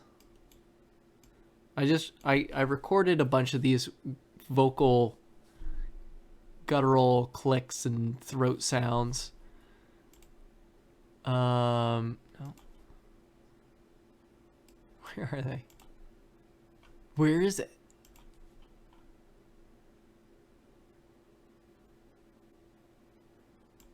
No. No. Oh, maybe they're in the same tracks here. I might have just put them in here. No, that one's vital. Where is it? Okay. Yes, this is it. Okay. This is what I was looking for. So playing in Faceplant with the sampler and granular synths, looping these clicks and using the granular synths to get like multiple little, grains of it, using unison on the sampler to get it sort of looping at different rates. I spent so long playing with this and I just could not get it right. I got some cool sounds that could serve as like a starting point for something, but it was just not going how I wanted it. I spent so long playing with this. It was kind of driving me crazy. I did eventually okay, solo this. Wait, why is this on?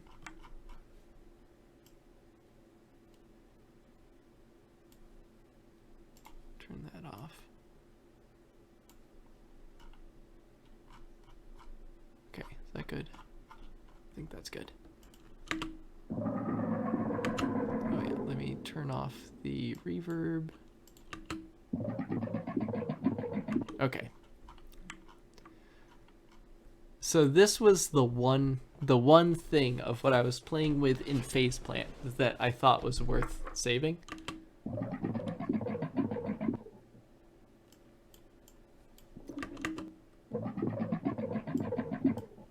It's just this looping pitch down. I think it is pitched down, right? Maybe I'm playing it just at a lower pitch. I don't know. I spent so long, like I was resampling. I was messing with them in Reaper, resampling them. Then, by the way, if you haven't seen this, I didn't learn about this until recently. You hit Control B or just like View Project Bay or something like that. This is a list of all of the audio files in the project, and so you can use this to drag things into synths and samplers and stuff like that.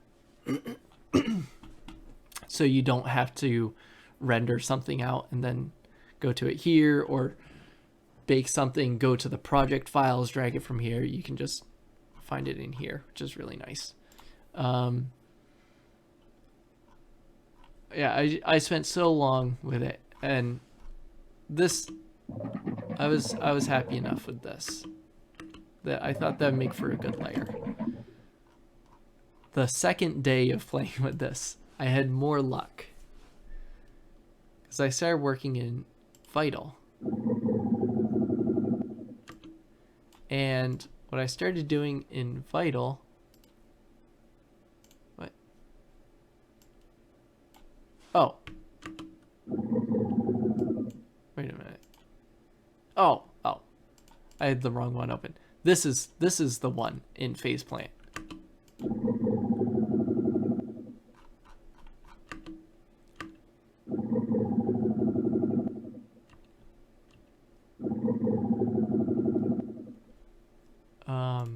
So then in Vital,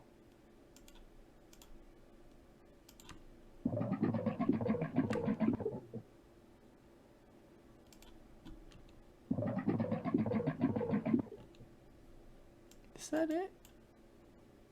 This is kind of, yeah, I guess so. Huh. I thought, I don't know. Whatever. Okay, so in Vital here, I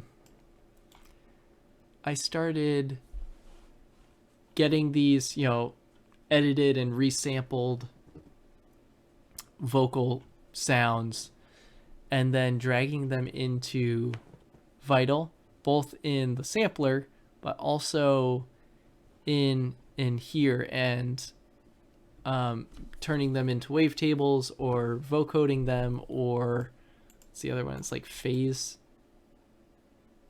pitch splice.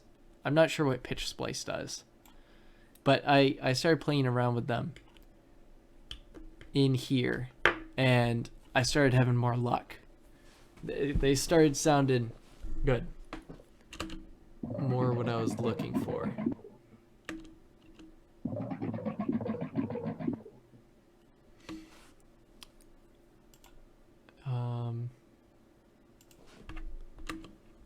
So then the two of them together.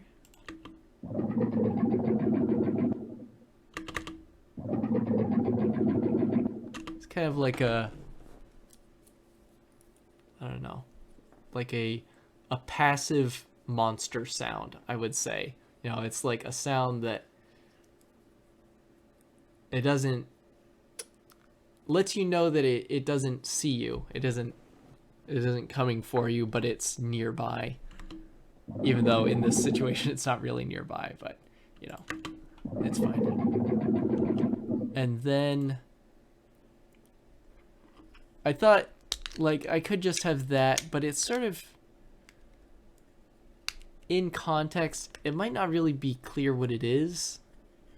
It's like if you hear it with everything else.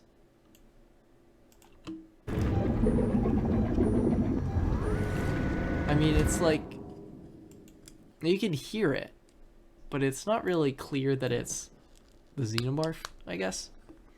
So I thought I'd have a roar scream kind of thing as well. And so I've got these.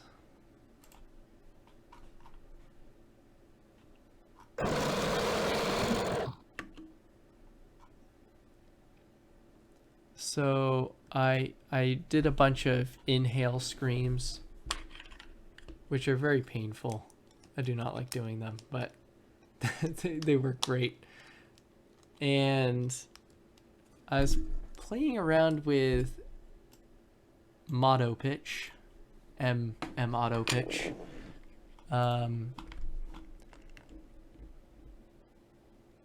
which I had never used before. I've only recently started playing with M auto pitch and M ratio MB, which are really cool. I didn't know they were included in the free Melda bundle, but yeah, they're really cool. And so I have it. Oh, this one's actually not that deep. Is this one? No, I guess not. Huh. I thought I had put these to 100% depth, but I guess not. But it's like an auto tune. Is that what it's called? Auto tune? Like what singers use. I don't know how to process vocals, so I don't know. I don't really know anything about it or how best to use it. But I was playing around with it, and you can get some cool sounds by playing around with things that you don't know how to use. And for some reason, I was playing with it on the inhale screams. Alternatively, I may have been playing around with it on a track, and then I have it set up so I don't even know where you do it, but I have it set up so when I preview a sound from here, it plays through the currently selected track. So it's even possible that I was working with it on a track and then I played one of the screams through here, something, I don't know. But it went through this and I was like, that sounds really good. Let's...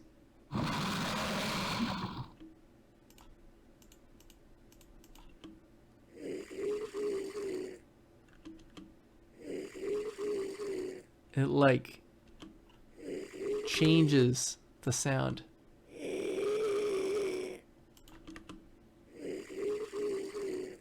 a sort of unnatural way. It's kind of minor on that one. Let's hear it on the other one. Oh, well, actually, let me turn all this back on. Okay. Let's hear it on this one.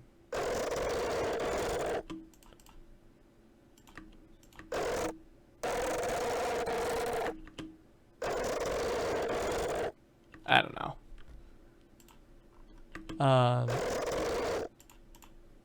But I liked the effect it had. And then you always need to have a pitch shifter to make it sound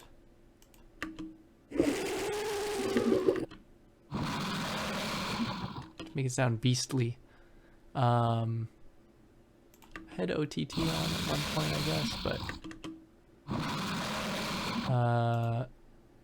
some my heavy compression multipass preset, which is just a compressor with full makeup gain on all of these and big, a large initial gain.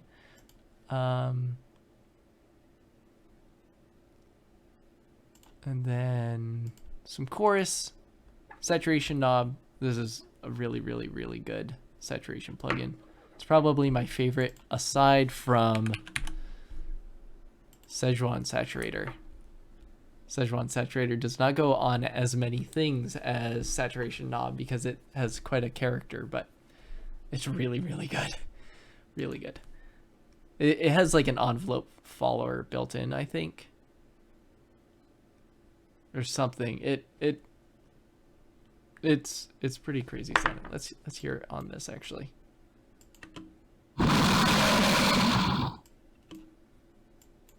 It has this mod.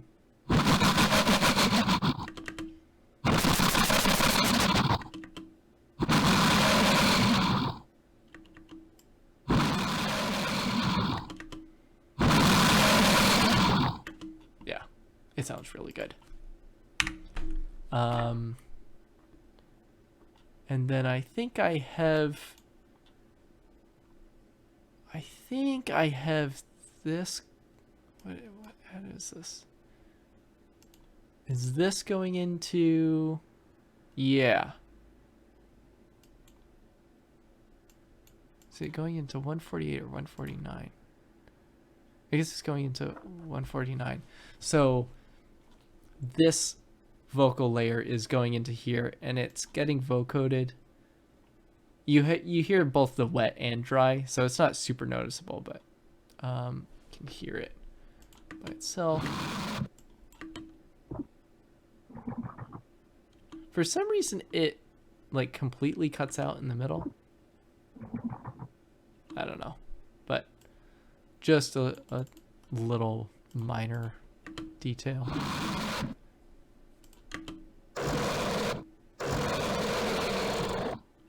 I'm pretty happy with how this scream came out. At least as someone who, doesn't really know creature design at all. So then it was around this point that I exported like a first draft basically and showed it to a couple people. But I wanted, you know what? I might have to go again. I might I might end up stopping this, and I might even have to do some editing. I was trying to avoid editing, but we'll see. Maybe I can cover this quickly enough.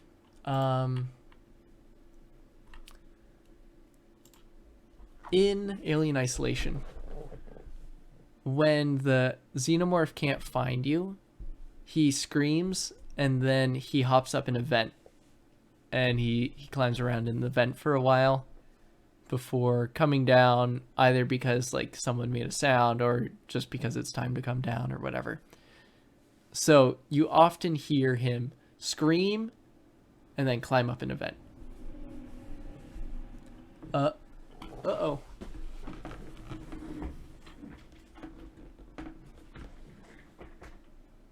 No. Thought there was going to be some big hubbub here again. We had quite the hubbub here last night. Well, not here, but right nearby.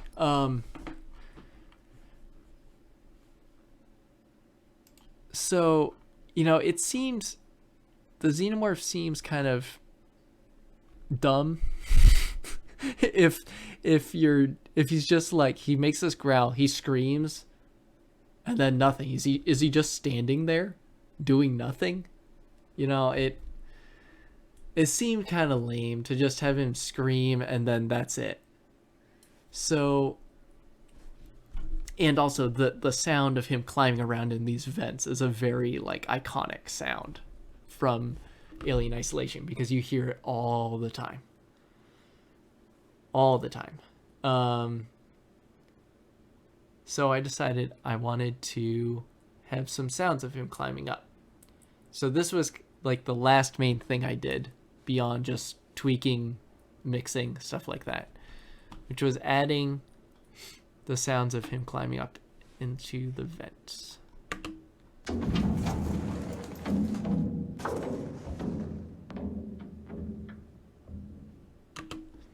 So the core sounds of this, like the actual sounds of bumping around in the vent, was I put my microphone in the bathroom and closed the door and just kind of thumped on the door. And then I also put the microphone near the shower door and kind of whacked the shower door. It's a glass door, which I don't know if I got that. I don't know if I got far enough in the Cryptids Chasm videos, if I talked about the soundtrack or not.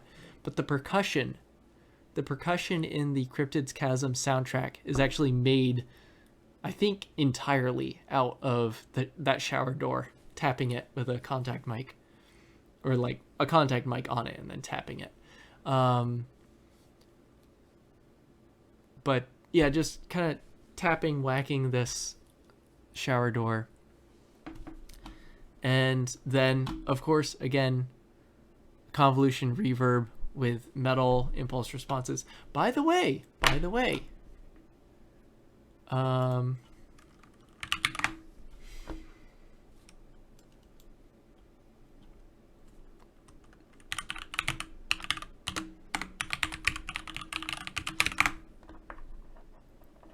you come here, you come to the libraries page. Every once in a while, I'll post something here. Actually, there's something else I need to post. I share things in the samples channel of the sound design Discord sometimes. So like this, I originally shared there, and there's one other thing I shared there that I'll put up here as well. But this oil tank impulse response is exactly the kind of thing I use for this. I have a couple things. You can really make them out of, like, I think you could get,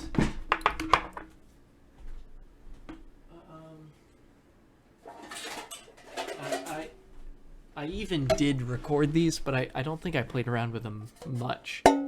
But this is just a little metal tin for tea, a little tea tin. I think you could record this and do the same thing with that, especially if you rate shift it down. But yeah, just a little shout out. Look out on that libraries page on my website because I post things there every once in a while.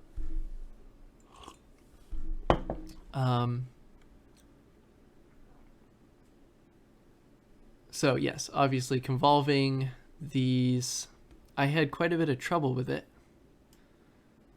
I usually use the kilohertz convolver just because it's good.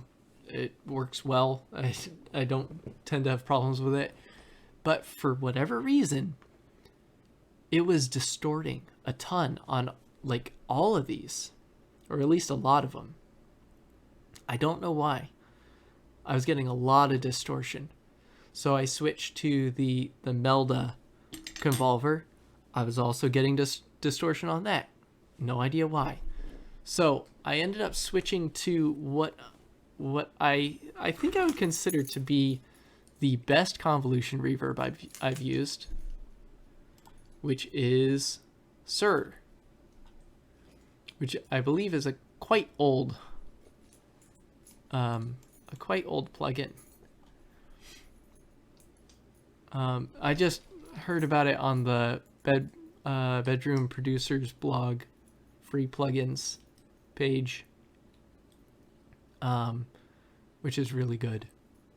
It's where I've gotten a lot of plugins, but it was recommended there as like a pretty old convolution reverb, but a good one, and I tried it out and I really, really like it. It works really well. The reason I don't use it all the time is it's just sort of clunkier to set up. So you got to come here, you got to manually browse to everything, whereas like I have shortcuts set up in kilohertz, but it's really good. And so I tried this one out, didn't distort, and worked great. So I've got some transient shape, lots of limiting and transient shaping on, I'd say a lot of using convolvers for this kind of thing. I like to have a limiter bring something up, but then have sometimes, I don't always do this, but sometimes I will have the threshold down a bit to leave a bit of headroom and bring the input gain up, and then send it into a transient shaper to add more of an attack, because the limiter kind of flattens it. So it brings up the sound overall, but you still get this nice attack at the start. And I find that works well when you're using convolution reverb for this kind of thing. A little bit of disperser, just a touch. Then little plate, which they gave away for free recently, which was pretty awesome.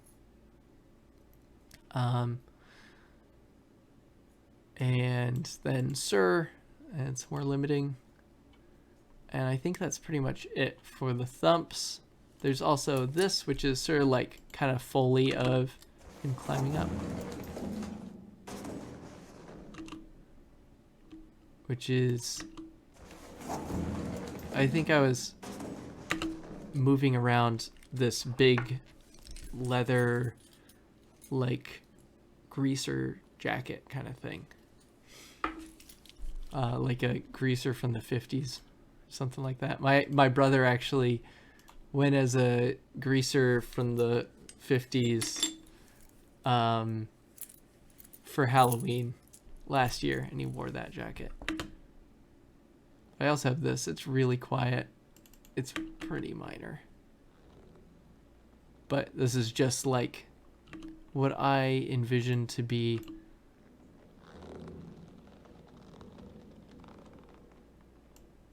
the sound of what I was sort of thinking of it as like his tail kind of sliding around.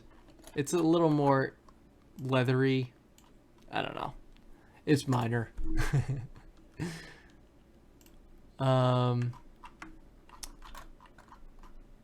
Okay. I think that is it. I think that is it. Man, that was a lot. This video ended up about twice as long as I had anticipated, but yeah. So that was this Alien redesign, or Alien Isolation redesign. I'm not really a big fan of doing redesigns. As you can kind of tell by the way I work, I like designing things with middleware in mind. Like even, you know, designing the proximity sensor. Like, I think it would be cool to use, is it synth 1?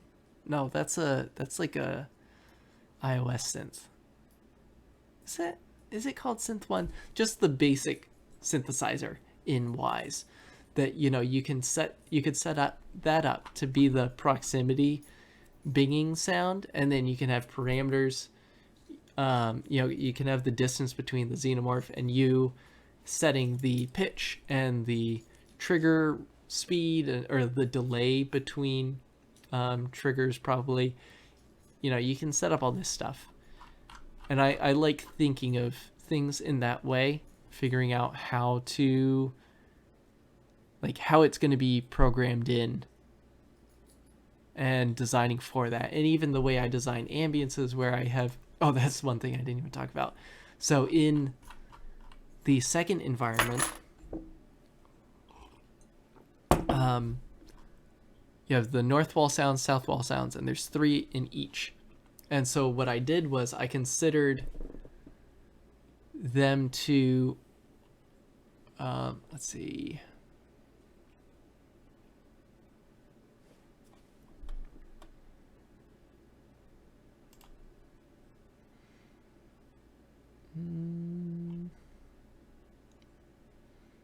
So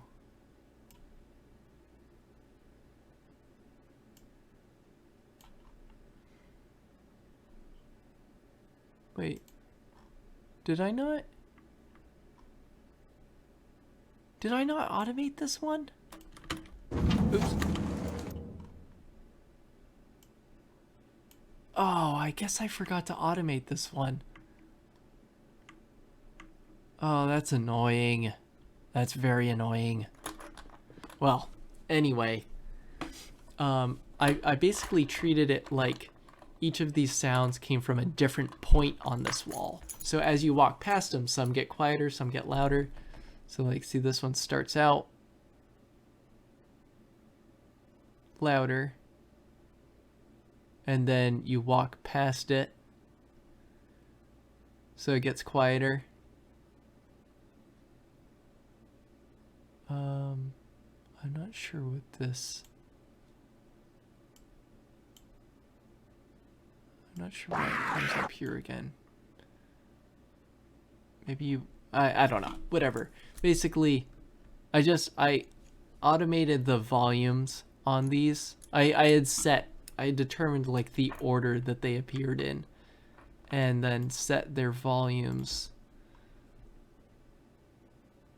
So like, maybe, yeah. Okay, I think this is it. So it starts out at 0. At this point, what? Why has it changed? I don't know.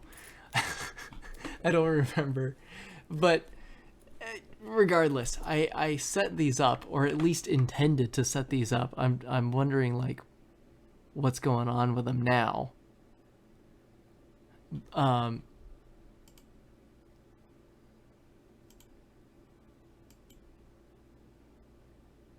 but set them up so basically depending where you are in this room, each of these individual sounds could be louder or quieter. This is really bugging me though. I don't know what's going on with these. I might have to go in and fix them. I might be making a slightly tweaked version of the redesign with more realistic ambience levels. Like I kind of cranked the ambience on the redesign because, I mean, one, you don't have music, so the ambience kind of fills that void. But also, I put a lot of emphasis on the ambience, so I wanted to have it a bit louder than it would actually be. But I might be releasing a version with a somewhat reduced ambience volume. So when I do that, I'll look through these and fix them because I don't know what's going on with them. I'm not sure. But anyway, the way I have like sounds that I want to seem like they're coming from a specific point in space. That's a lot harder to do in a redesign because you have to mess around with all this stuff. Whereas in a video game, you just put that sound on that object. And so I like designing with that sort of thing in mind. And so I'm not a huge fan of redesigns because I can't really do that. It's also it's just a different medium. Like it's linear. The process is just different. And I tend to find that I still kind of work like I was working on a video game when I'm doing a redesign. So I'm going to do a Metroid Fusion redesign after this, which I've just started working on a bit. I replayed through Metroid Fusion. It's one of my favorite games of all time. I replayed through it just now and I recorded the whole thing. And so now I'm going to go through and find a really good bit or maybe a couple little bits I like. I think I'm probably going to have the fight against Nightmare because that's my favorite boss. At least like aesthetically, fighting it is whatever, but it's a super cool boss. So I'm gonna do that, but beyond that I don't think I'm gonna do any more redesigns. And I'm probably not gonna do any more game jams. I will be doing my friend and I are going to be working on small games every month together, so I will be doing sound for those. But I think going forward, I'm gonna do more things like Hollow City. So,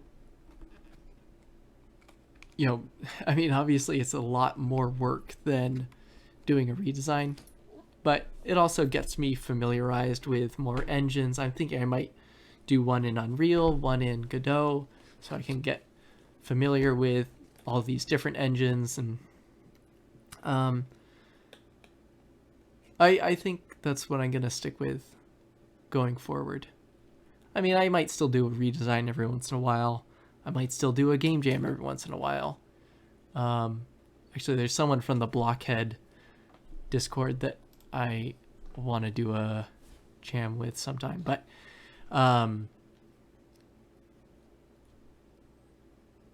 yeah, a Metroid Fusion redesign will be coming at some point. Probably not nearly. It's not going to take me as long to do that as this one, but then I think I'm going to be doing more things like Hollow City going forward. So that is it. Thank you for watching. This was a ton of work. It was, I think, well, I'd say a bit over 100 hours. I'd say at least. something like that. I'm not sure. It was a lot of time, but I'm really happy with how it came out, aside from apparently the automation on those volumes not being right. That's gonna bug me. But anyway, thank you for watching. I need to start getting ready for bed. All right, have a good one.